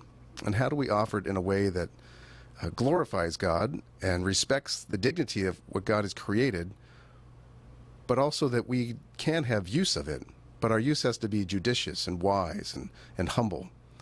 So I think just to develop the sense of to till and to keep, if we think about those words in Scripture, in the original Hebrew, to till means to cultivate. It also has a sense of to work or worship. Abadah is the Hebrew word. So we have something in Psalm 100, serve or worship the Lord in gladness. That's the same as to till in Genesis 2. Or to keep it means to protect it, to care for it. So in 1 Kings chapter 2, David tells his son Solomon, be strong and be a man. Keep the mandate of the Lord your God, walking in his ways and keeping his statutes and commands and ordinances. So there's this sense of the way that we interact with the natural world is connected to how we keep God's commands in our moral life, in following God's law. That creation and redemption are two pieces of this one plan of God's salvation that should always go together and shouldn't be separated. Or we even see it in the 7-day creation story of Genesis 1. 10 times the author says, and then God said, let there be light, let the earth bring forth X. It's not happenstance that it's 10 times. What else are there 10 of in the Old Testament? There's the 10 Commandments. Oh, yeah. So the very structure of the cosmos, of reality, is connected to our moral life. Our moral life is connected to the cosmos. And I think this is an aspect of how creation and redemption go together. So I think we shouldn't separate our lives into different categories. Okay, I live my life of redemption. I live a holy life, try and live a virtuous life, and then I can do whatever I want to the natural world. But I think Scripture is telling us, tradition is telling us, God's revelation is telling us that these are of one piece. We are a creature of God, and we're made in the image and likeness of God, so we have a very unique place in God's plan of salvation. But it doesn't mean we trample the world, but we have a great wonder and awe, and we marvel at it, and it should lead us to praise God. Those 6 days of creation in Genesis are all pointing to the seventh day. There are many things that God blesses in those first couple of days. He blesses us, he blesses plants and animals, fish. But there's only one thing he makes holy, and that's the Sabbath. That all is directed to the praise of God on the Sabbath. And we give this voice to the rest of creation. In the Liturgy of the Hours that the church prays, every other Sunday, the church prays from the book of Daniel, chapter 3. And there's this long litany of all the different elements of the natural world praising God. Heat and sun, ice and snow, mountains and hills, birds of the air, fish of the sea, all these things are to praise and to bless God. And I think how do we respect that? That there's not only an instrumental goodness, things aren't just for our use, but prior to that, as Pope Francis emphasizes in his encyclical, is that they have an intrinsic value because they're created by God. So so here's nature then, this creation that God has made, and if it has this intrinsic value, part of its value then is that it's pointing me to its maker. I just want to throw a problem at you though. Most people live lives now, at least in my neighborhood, You know, I don't know how it is all around the world, but here in America, that are pretty cut off from nature. You know, like we're in our car, we're in a building, we go from the car to the building. I mean, we're famous here in California for we don't walk anywhere. I mean, if you have to go to your next door neighbor's house, you just get in the car and drive over there. So do you see what I'm saying? That how are we supposed to have this kind of revelatory experience of God, of nature, but we don't have any experience of nature? Right.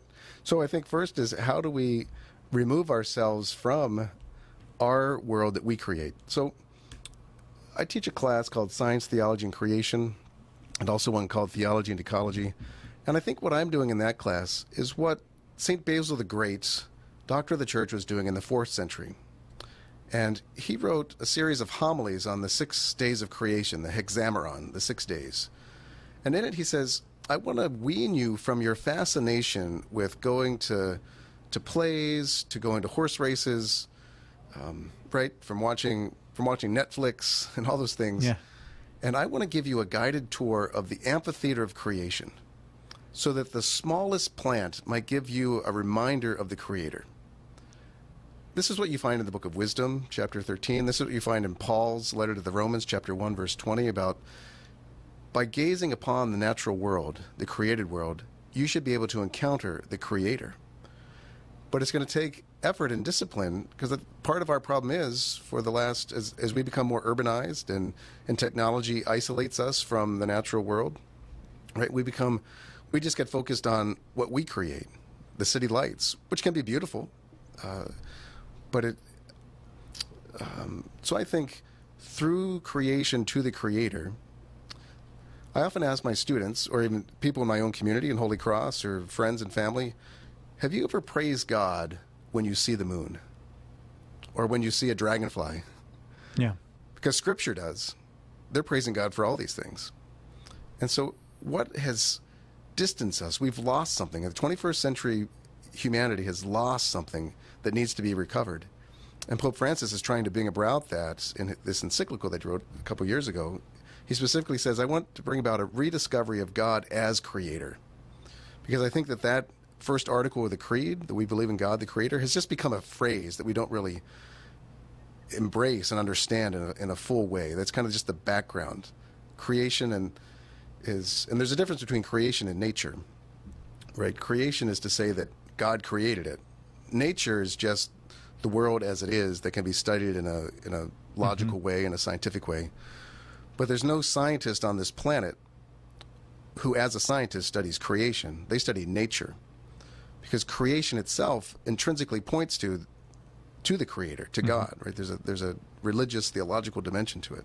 There's an order to it, and so I think this ecological conversion, or how do we awaken ourselves and put ourselves in the place of immersing ourselves back in God's world and getting away from our world. So how do we, I think one of the contributing causes of the rise of atheism in the 20th and 21st century is that we don't see the stars at night in a robust way as our ancestors did 400 years ago, 1,000 years ago, 8,000 years ago. Because you get anybody, you can take them outside, away from the city lights, and all they do is ooh and ah when they look up at the sky, and you see all those stars, and you see the Milky Way. You get to see the depth of the universe, and I think it expresses that we are bipedal animals, right? You think about the Genesis story of where God forms us out of the earth, right? There's a humility that we have. We come from the earth, the humus, that's related to humility. That we have a consanguinity, where we have a oneness with all the other animals that also come from the earth. But we stand upright. We're the only obligate bipedal organisms on the planet. And I think with that bipedality comes a sense, if we look up and we can praise and give wonder, we can have wonder and give praise to God and contemplate what is true and good and beautiful. And so I think just by looking up, I see this in my students. I have a moon project. It's kind of a 4th grade project, but it's good for college students who are so disconnected from the natural world. And they just track the moon every day for 4 weeks. And they just have to sketch the phase of the moon each night or each day. And I'll have students at the end in the reflections talk about, I never knew the moon could be out during the day. Oh, really? That disconnected from nature. So disconnected. Or they'd ask, should we look for the moon at the same time every day? It's like, no, because it's not going to be at the same place every day, right? It moves around. And so at the end of this, some of the students will say, I'm going to continue. This got me to look up, and I look up more now. And I could continue doing this. Right now, I understand how the moon cycle works, that there's a full moon and a new moon, and first quarter moon. It's a new moon tomorrow, I think. So it just gets them recognizing that they're part of something. It gets them looking up. Student says, I can now recognize the difference between a planet and a star. It's like, oh, good, finally. Thanks be to God. It's right. But in another era, all of this would have been the common experience of the common person. Exactly. It's. I start off my classes with a couple questions. I ask them, what's the age of the universe? What's the current phase of the moon? I show them a picture from a tree on campus. Do you know what kind of tree species this is? How many species are there on the planet? And what's the relation of this insect, I usually have a dragonfly, to Jesus Christ? Wow. I want you to you know what? We have to take a quick break, but I want to know the answer. What's the relation? Like, if I were your AAA student, what would I say is the relationship of that dragonfly to Jesus Christ? Because that gets to the heart of this question of what is nature to a Christian, and how is a Christian to relate to nature. We do have to take a break, though, Father. Father Terrence Ehrman is our guest. We're talking about Christianity and the natural world. We'll get to more of that right after this on Catholic Answers Live. Stay with us for more Catholic Answers Live. Are you a coffee drinker? If so, you can now enjoy a coffee roasted to perfection by the Carmelite monks of Wyoming. Delicious Mystic Monk coffee is roasted and prepared by monks in a hidden cloistered monastery and is available in over 25 varieties. All Mystic Monk coffees are works of perfection and labors of love. For more information on how to purchase Mystic Monk coffee, visit mysticmonkcoffee.com. That's mysticmonkcoffee.com. He was a mystic and reformer who died at the age of 33. Matthew Bunsen and the Doctors of the Church. St. Catherine of Siena accomplished something no one thought possible. She convinced Pope Gregory XI to return to Rome after the popes had lived in France for almost the whole of the 14th century. They've been there ever since. For more about the Doctors of the Church, visit doctorsofthechurch.com.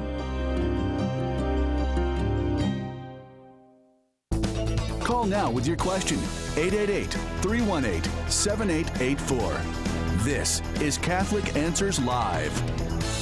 Welcome back to Catholic Answers Live. Father Terrence Ehrman is our guest. Father is a priest and theologian and scientist, and helping us understand how a Christian is to relate to the natural world. Christianity and the natural world is our topic. If you have a question for Father, 888-318-7884 is that number. Father will be one of the featured speakers at our upcoming conference on faith and science here in San Diego at the Hyatt Regency La Jolla on September 27th through the 30th. We want you to come, and here to invite you is our president, Chris Check. I invite all of you to come to our conference.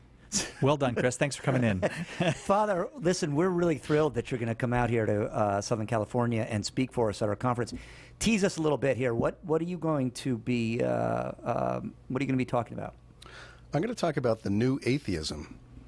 And as opposed to the old atheism. Exactly. So it's what's new about the new atheism and what's not.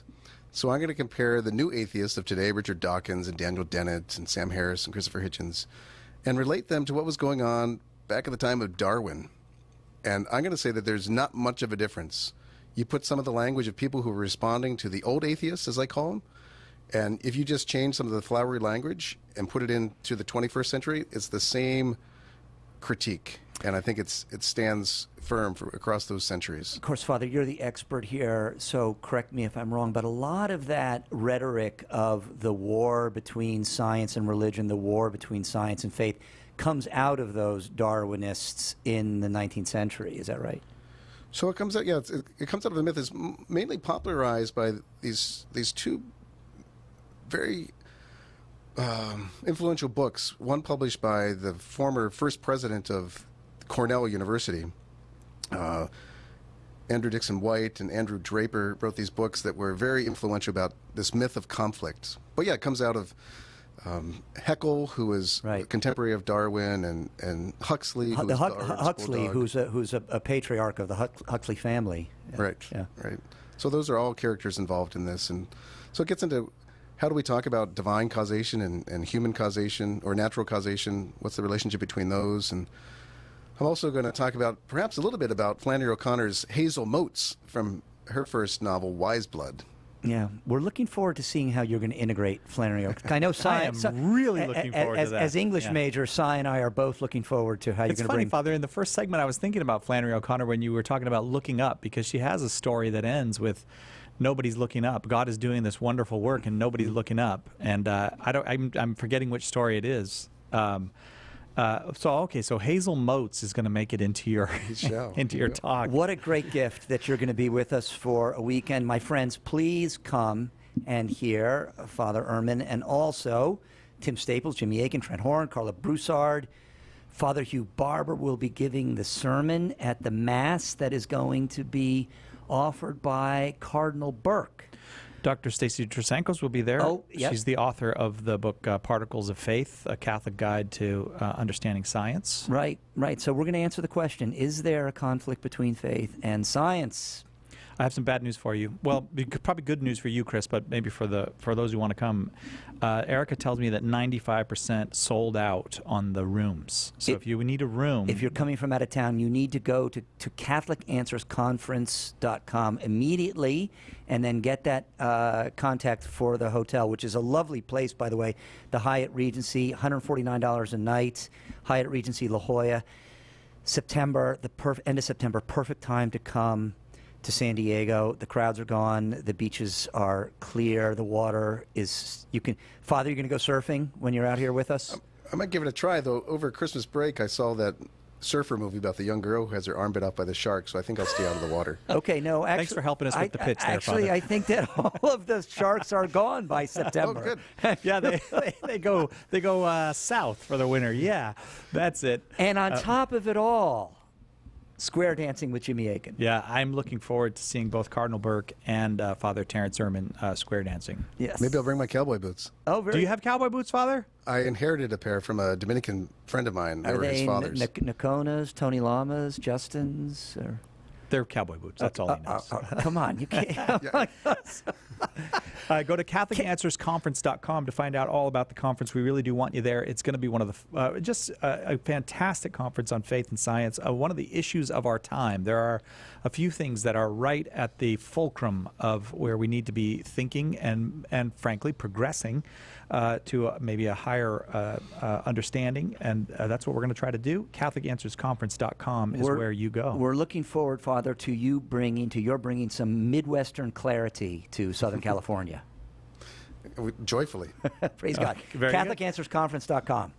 CatholicAnswersConference.com. I'm going to go to callers, so callers, hang on. I haven't forgotten about you. We're going to get to you, but I want to conclude a question that I had for Father. I was thinking about before we went to the break, and so here we are in these environments that are not ecologies, really. You know, these environments that are where the natural world is to some degree absent.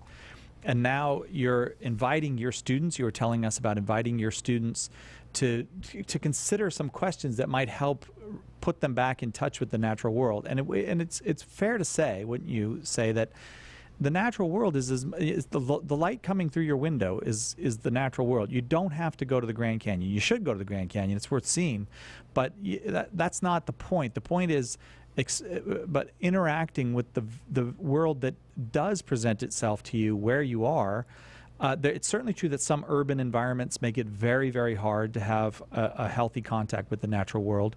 But you said that you asked, one of the questions that you asked your students, trying to get them back in touch with God, the creator of the natural world, is what's the relationship between a dragonfly and Jesus Christ? And where does that take us? What are you looking for there? Indeed, the students, when I ask them the first day of class, are befuddled and they laugh and what are you talking about? But by 3 weeks into the class, they're very much aware that they're onto the answer, which has to do with, if you think about those aspects of Scripture, say like the prologue of John's Gospel, chapter 1 of John, right? In the beginning was the Word, and the Word was with God, and the Word was God. He was in the beginning with God. All things were made through him, and without him was not anything made that was made.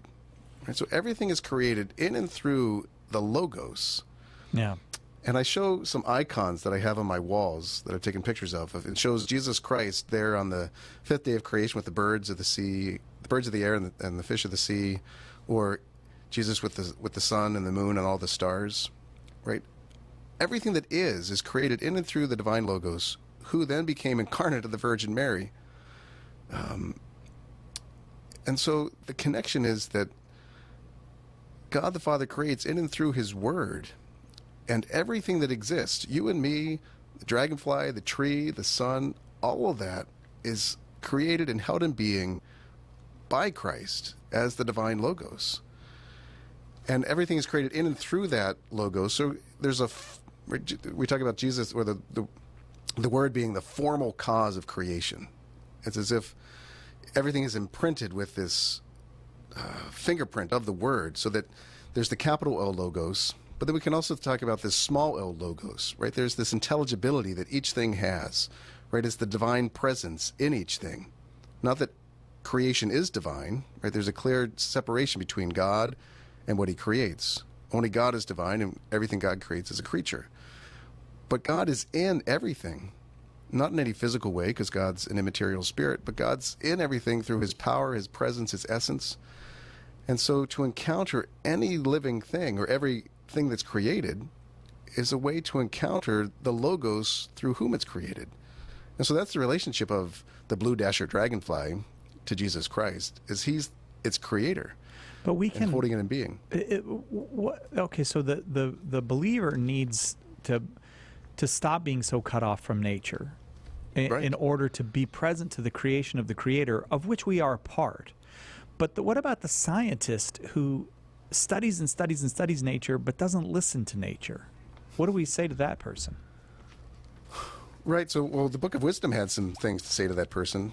Let's see if I can find it here while I'm talking. But so, people talk about, and we gave this plug for the conference, and there should never be a conflict in principle between science and theology, between reason and faith.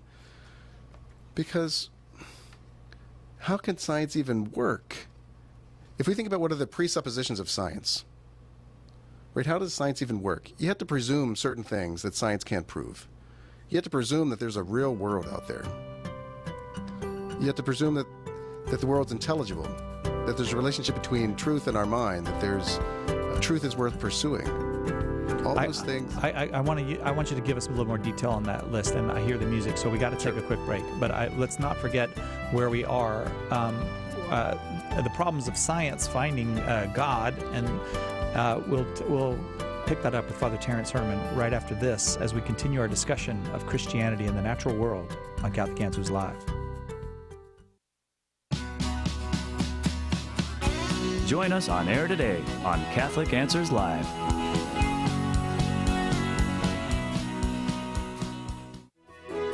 Are faith and science compatible? Are they friends or foes? Catholic Answers Magazine is tackling that question and others with our very special Faith and Science issue, delving deep into what is arguably one of the most debated topics of our day. Want to be sure to get your copy? Subscribe right now to the best Catholic apologetics magazine anywhere by calling 818-487-2011 or going to CatholicAnswersMagazine.com. We'll take an in-depth look at the Catholic view of evolution with Dr. Stacy Trasenkos. We'll review the most common misconceptions about how faith and science stand in opposition with Dr. Chris Kazor. And apologist Trent Horn will refute the skeptic's claim that something can come from nothing, plus so much more. Don't miss out on what will be a virtual handbook on one of the most important issues of our day. Call 818-487-2011 or go to CatholicAnswersMagazine.com right now to get subscriptions for yourself and those you love. Share the faith, defend the faith. Catholic Answers Magazine. From Catholic Answers, the most trusted name in Catholic apologetics.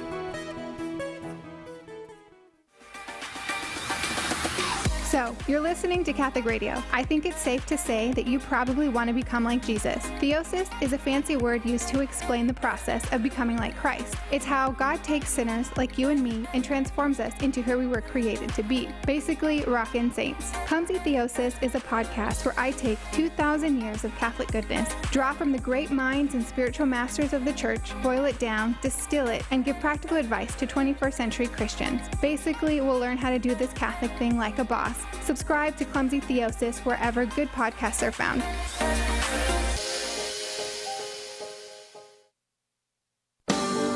I'm Tom Price. And I'm Gloria Purvis. Tomorrow, Father Bjorn Lundberg. Along with Marjorie Dannenfelser of the Susan B. Anthony List. Join us for Morning Glory, 7 a.m. Eastern on EWTN Radio. Now back to Catholic Answers Live.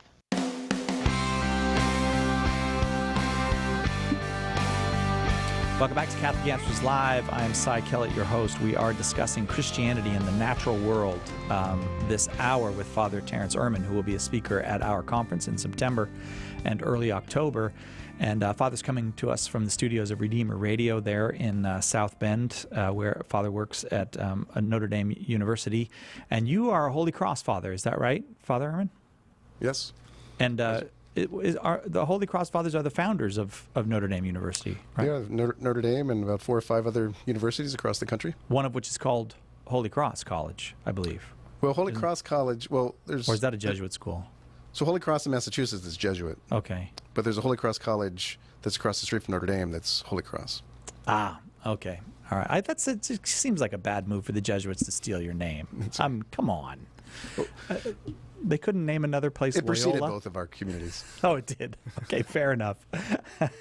Notre Dame has produced so much for the Catholic Church in America and around the world. And among the most important things, my grandfather, at least to me, it was very important. My grandfather graduated, I think, class of 1920, from Notre Dame University. It seems like most Catholics in America have some kind of connection somewhere to Notre Dame. Is that your impression? A lot of it comes through football.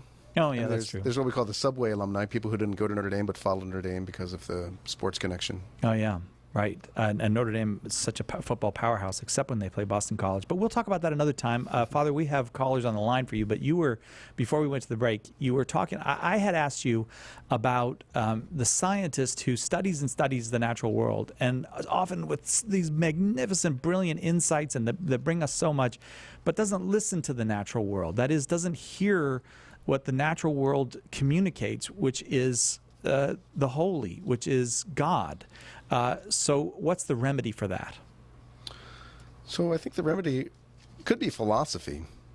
Because I think what somebody brings to their science, so I don't think science makes somebody atheistic. I think you bring an atheism to the science.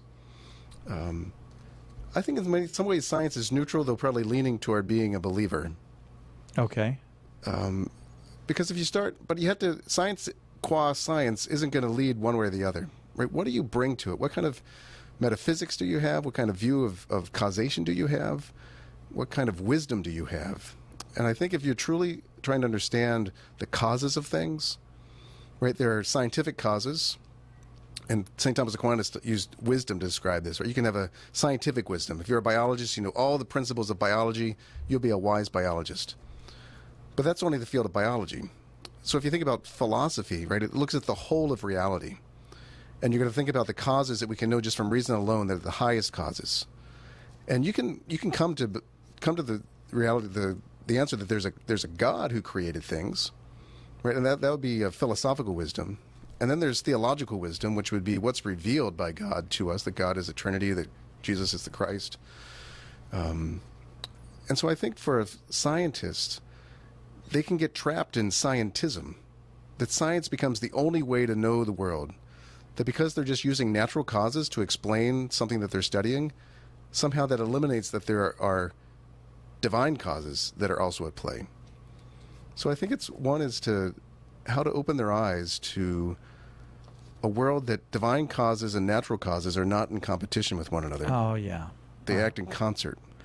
So I think that's the crux in some ways. What I'm getting from you, Father, is we all need some help with this nature thing, that the Christian, by and large, who is cut off from nature needs help reconnecting with nature as the creation of a loving Father and of Christ himself, through whom all things were created. And that the scientist needs some evangelization as far as understanding that nature with which the scientist is in constant contact is about much more than just the specific things that are being studied under the microscope. Right, exactly. It's fair enough. All right. I think I get it. All right. I'm educated now. We can move on. Let's take a caller. Let's go to Monica in Nebraska, listening on 102.7 FM, which I believe is Spirit Catholic Radio. Monica, your question for Father Terrence Ehrman. Thank you for taking my call. I was wondering if you could speak to us as Catholic consumers in terms of seeking out a diet that is in compliance with the natural laws and at the greatest heights of theology that we can reach. Specifically, I'm a wife and mother of 4, and I feel that the fake food industry is putting out products that deform our bodies and can interfere with our ability to be able to access the divine presence of God our Father, because yellow 5 is a known irritant and red 40, or that in the United States they use bromine instead of iodine in our bread, and that unfortunately the majority of our cattle industry is, there are some scientists that point the finger at that for the deformation of our environment. So as all this different kind of information is being thrown at us, then as a Catholic family wanting to make the best choice using that virtue of wisdom, and then also just keeping in mind that we are open to life and have mouths to feed, and you know what level of strain to put on my husband as a provider, and then just trusting God all along the way. So if someone else, if you have I have some general thoughts about principles. I don't know if I can give you a specific dietary schedule for breakfast, lunch, and dinner. But I think the first thing is to think about, I don't know if you're familiar with Catholic Rural Life. This was a community founded in the 1920s by a priest from Oregon, Edwin O'Hara. And so they work with ministering to Catholics in rural areas. And there's a phrase that they have that was developed by the former executive director of it, who was a Holy Cross brother, Brother David Andrews. And he said that eating is a moral act. And so how do we eat in a way that recognizes where our food comes from? So in one sense is, how do we eat food that is food and not so much of the processed stuff that we have today? But also, I think also, how do we eat food that respects the dignity of particularly animals and how animals are raised? If you've ever read books by Joel Salatin, who's an evangelical farmer in the Shenandoah Valley of Virginia, he has a book called I think it's called The Pigness of Pigs, or The Cowness of Cows. I think it's The Pigness of Pigs. And he'll talk about what it is for a pig to be a pig, what makes a pig flourish, and how do we treat an animal in that way that accords with its dignity, that God has created to be a pig, or a cow to be a cow. The cows eat grass, and that cows aren't scavengers and carrion eaters. They don't eat meat. But so much of the industrial food industry feeds cows dead animals. Right? This is how mad cow disease got started, and why they're moving away from that. So I think it's just, how do we educate ourselves about what is going on, what is in our food? I think it's going to take a grassroots level of people saying, I don't want this in my food, look at what it does to my body. But it's also going to take legislators to enact laws to change things. So I think just some of those basic principles of Eating is a moral act, so how do we respect the dignity of how our food is grown? Well, but if I may, just on that one point, and I'll send you back to, I'll let Monica follow up, but when we talk about animals in that way, I can just hear, I can feel the emotion, the hot emotions coming through the airwaves back at us, because there are going to be people who are like, it's a dumb animal, and it doesn't, it's there for us to, that God gave it to us so that we could eat. Like, what's wrong with this industrial farming and that kind of thing?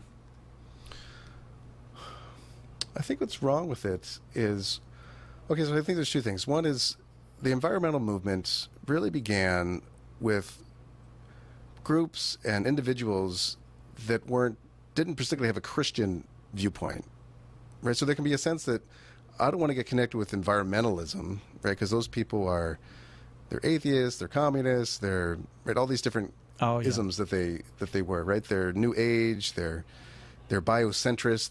Humans are just one more organism on the planet, right? So, but I think if you went to a person in Israel at the time of Christ, or even just look at the law, you could do work on the Sabbath, Saturday for the Jews, right? To rescue your animal from a pit. It's more than just a dumb animal, right? There's a lot of intelligence that animals have. But how do you have compassion for an animal that suffers, that's in a pit? And Jesus would say, it's your task to get that animal out of that pit, even though it's a Sabbath, right? You're not breaking the Sabbath work law. So I think if you go to these concentrated animal feed operations, you have to put on scrub suits. You have to scrub yourself, put on these suits. They're so concerned about getting diseases introduced. Whereas if you go to animals that are raised in a natural way, you can go up and pet the animal. You can, it's just a whole different way of relating. That one is industrial, commercial, and mechanical. The animals just become a machine to produce X for us. Whereas if you raise pigs in a way that respects the pigness of a pig, you can still slaughter that animal in a humane way, right? To get pork and bacon. Yeah. But I think what does it do to our humanity when we treat animals in such a way that they're standing in their own urine and feces, when they have the sensitivity to find acorns feet under the ground, or female cows or pigs that can't even sit down. They have to just be in a contained area that they can't even turn around. They never see the daylight. They're always in a building from birth to death, whereas animals should be outside. And so I think there's just something that's in our modern world. We've just instrumentalized. Do you know what I mean? Instrumentalize the animal. Turn the animal just into a product. Right. Or what's in the future, right? The idea is we can just take the genes and produce these things, the proteins, and you don't even need the animal. Yeah. Monica, let's go back to you, though. Any feedback on that response to your question? Yes to everything. And Father, for I think many of us who are able to listen to your wisdom at this moment, can you impart on us a spiritual advice just in terms of keeping our balance, so that we're not shifting too far, so we're not swinging to some pole, but how would you minister to us spiritually just to stay Christ-centered in our approach? Because it's really overwhelming for me at times, and so I know that you're not going to go through that day by day, moment by moment choice. But I like that you gave us direction for like Father David Anders, and eating is a moral act. But kind of when you, I guess for you or for those that you advise, I mean, what is like a starting point or a direction? Or... Yeah. Yep. So people here in South Bend that I know, and this is something I'm growing into, right, is get connected with, I don't know if there's cooperatives, or if there's a farmers market, right, where you can actually get to know some of the people that raise the animals or grow the crops.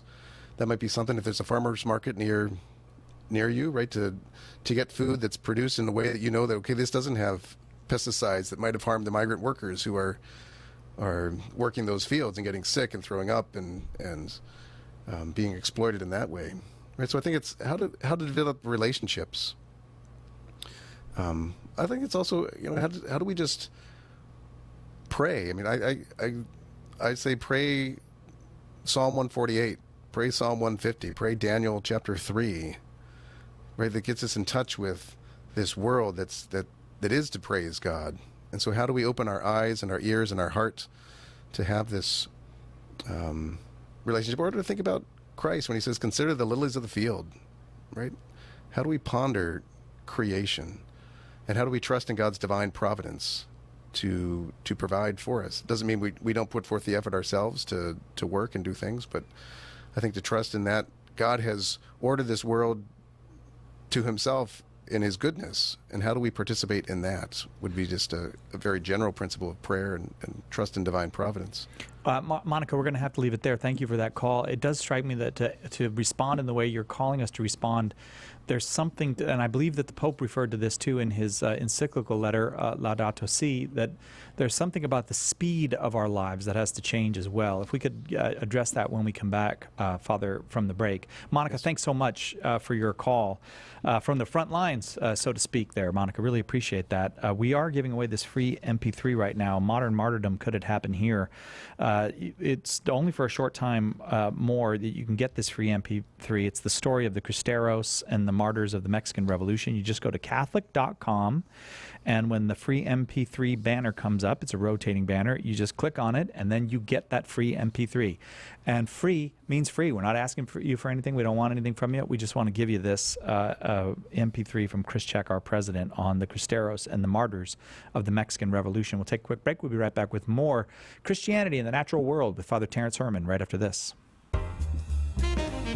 This is Harry Connick Jr., and you're listening to Catholic Answers Live. Peggy Normandin. I was really pretty vain in my mid-20s. I was consumed with all those, superficial trappings in life. Well, during this time, I had a dream where my grandmother appeared to me. She was a very loving, plain, modest woman of great faith. Well, in the dream, she was absolutely radiant. And she said, "This is what I look like now. Everything is perfect in heaven, Peggy. This is all that matters." What a powerful spiritual wake-up call that was. Call Me Catholic with Peggy Normandin. Saturdays at 1 p.m. Eastern on EWTN Radio. Do you want to end abortion, halt the attack on traditional marriage, and ensure religious freedom for ourselves and for our grandchildren? To do this, we must convert the culture. St. Paul Street Evangelization is a grassroots initiative that recognizes this need and takes it to the streets. If you're interested in peacefully sharing the gospel in your area, visit streetevangelization.com to learn more. Call now with your question, 888-318-7884. This is Catholic Answers Live. Welcome back to Catholic Answers Live. Cy Kellett, your host here with Father Terence Herman. And real quick, Father, I want you to talk about slowing down our lives, but I want you to do it really quickly so that I can get to calls. But tell us about what the Pope advises and maybe some of your own thoughts about the speed at which we live our modern lives affecting our relationship with the natural world, with God's creation, and with God. So Pope Francis uses the term rapidification, right? We get more rapid. Everything we're doing, we got to do it quicker. And so how do we have that time for stillness and silence, for prayer? Pope Francis has this beautiful phrase called serene attentiveness. How do we attend serenely to what is, to God foremost, but also just to ourselves, that we take into the world around us, that we can look at the sunset, we can be struck by the beauty of a flower or of a tree growing. So how do we put ourselves in those places of stillness and silence? I think about when Jesus went out to pray, he spent a whole night in prayer. He'd get up well before the dawn and go out to a deserted place and pray. So how do we go out, as it said I think it was just last week in the daily readings, I'm going to call you out into the desert, Israel. Right? I'm going to allure you back into the desert to be free of all these distractions where you can just be with me, So how do we every day take a set time in prayer and to have it just to be God and I and no one else, and I can just listen and be still and sink down into my heart where that life-giving water, the Spirit, wells up within us, right? And just to breathe deeply and to be connected to God, to know Him as our beloved, as the Creator.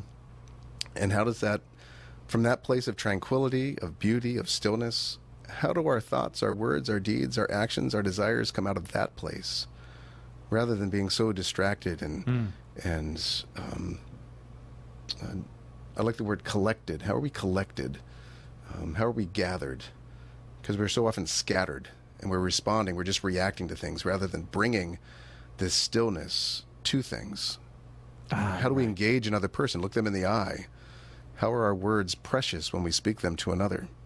Right, so how does that going to affect how we take a breath and look at the clouds in the morning? Or what I have my students do, I teach a class, Science, Theology, and Creation. I have them get out into the world. If they're going to study creation, they better be out in it. And so besides the Moon Project, they have an 11-week project to pick a place on campus that has a tree in it, and just to observe that area for 10 to 15 minutes each week for 11 weeks, and to track changes in where's the position of the sun in the sky, what's the angle of the sun above the horizon. That's going to change over 11 weeks. And students will say, I feel like I'm being judged by people walking by because I'm not doing anything. Oh, wow. There's this sense of you've got to be doing something. If you're not, you're just wasting your time. Students say, I can just pray out here. Right? They say, at first I thought this was a really hokey project, but I came to love it as the best time of my week because I could just sit and be quiet. Right? This is the generation that they're always on their phone, they're always on social media, they're always doing. But how do they just be? How do they just quiet themselves to be able to listen to what's going on in their own heart and to get into contact with God? It's like that still small voice sound that Elijah encounters on the mountain of Horeb. So I think those are some of the ways to thank you, Father. I appreciate to encounter that stillness. Lots of callers, so I don't want to shortchange them. Andrew in Fort Worth, Texas, listening on Guadalupe Radio. You are up next with Father Terrence Ehrman. Your question, Andrew. Yes, hello. Hello. I had a bunch of things that I was wanting to do, but basically I want to write certain sci-fi concepts, and one of the things I wanted to think about was writing into modalism, kind of, due to just the complexity of the Holy Trinity, and how acceptable that would be in trying to teach it from a sci-fi perspective of a God that can control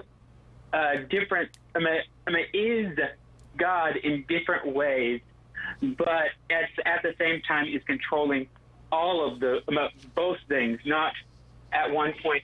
It is capable of controlling all things, while also trying to hide the teaching of the Trinity in a kind of cyborgish, multiple-bodied kind of way. And this is a science fiction thing that you're thinking of writing? Basically, the topic for that book, my hope is that for that book is actually, mostly it's just the concept of tending to the prisoner in that book, but I wanted to bring it in as a small thing that the alien race acknowledges that his God and their God have similarities. Oh, I see. Okay, Andrew, I appreciate it. And the thing is, this is something that you write about. This is connected to something you write about, Father, at least in my understanding of it. What Andrew's saying is that the triune God, the identity of the triune God, is written into creation. Right. I think the great doctors of the church will talk about, we see vestiges of the Trinity. We think about God. So God is, or God exists. God is also intelligent, right? So we can see just in everything that exists, right? There's an image of God there. There's a vestige of it. Right.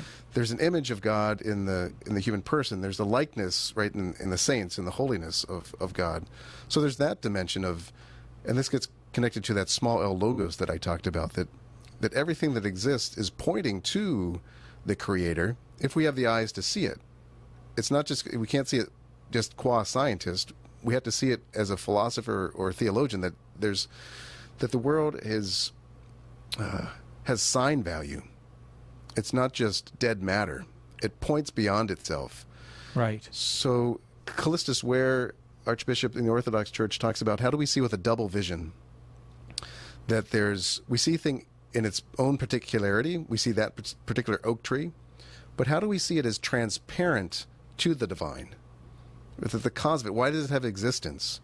Because God's giving it existence at every moment. God's eternally creating this thing, and right, for the person that has the faith and the perspective to see it, it's there, right?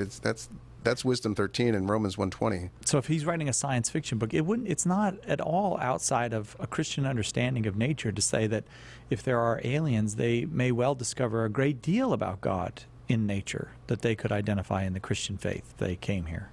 Sure. So we can think about natural theology, right? The first, God reveals himself first in creation. That's the first thing that's not God that's going to point to him, right? It's as if he's put his signature, like an artist puts a signature on things, right? His signature is all over everything that is. And so one can, using natural theology, it's philosophy basically, to come to that God is one, that God is immortal, that God is eternal, that God is all-powerful, right? These are all aspects of characteristics of God that one can come to through just natural reason. Father Terence Ehrman has been our guest. Father will be one of the speakers at our conference coming up. Go to CatholicAnswersConference.com for more information. Father, may we have your blessing before we go? Yes, on this memorial of Saint Benedict, may Almighty God bless you, the Father, and the Son, and the Holy Spirit. Amen. Thanks so much, Father. I'm looking forward to meeting you in person when you come out here to San Diego. Likewise. And Father's book for Catholic Answers Press is, say the name, Father. Man of God. Man of God. And you can get it at shop.catholic.com. Tomorrow, 2 hours of open forum. I won't be here. I'm going to take a day off. Chris Check will be hosting. See you when we come back on the other side.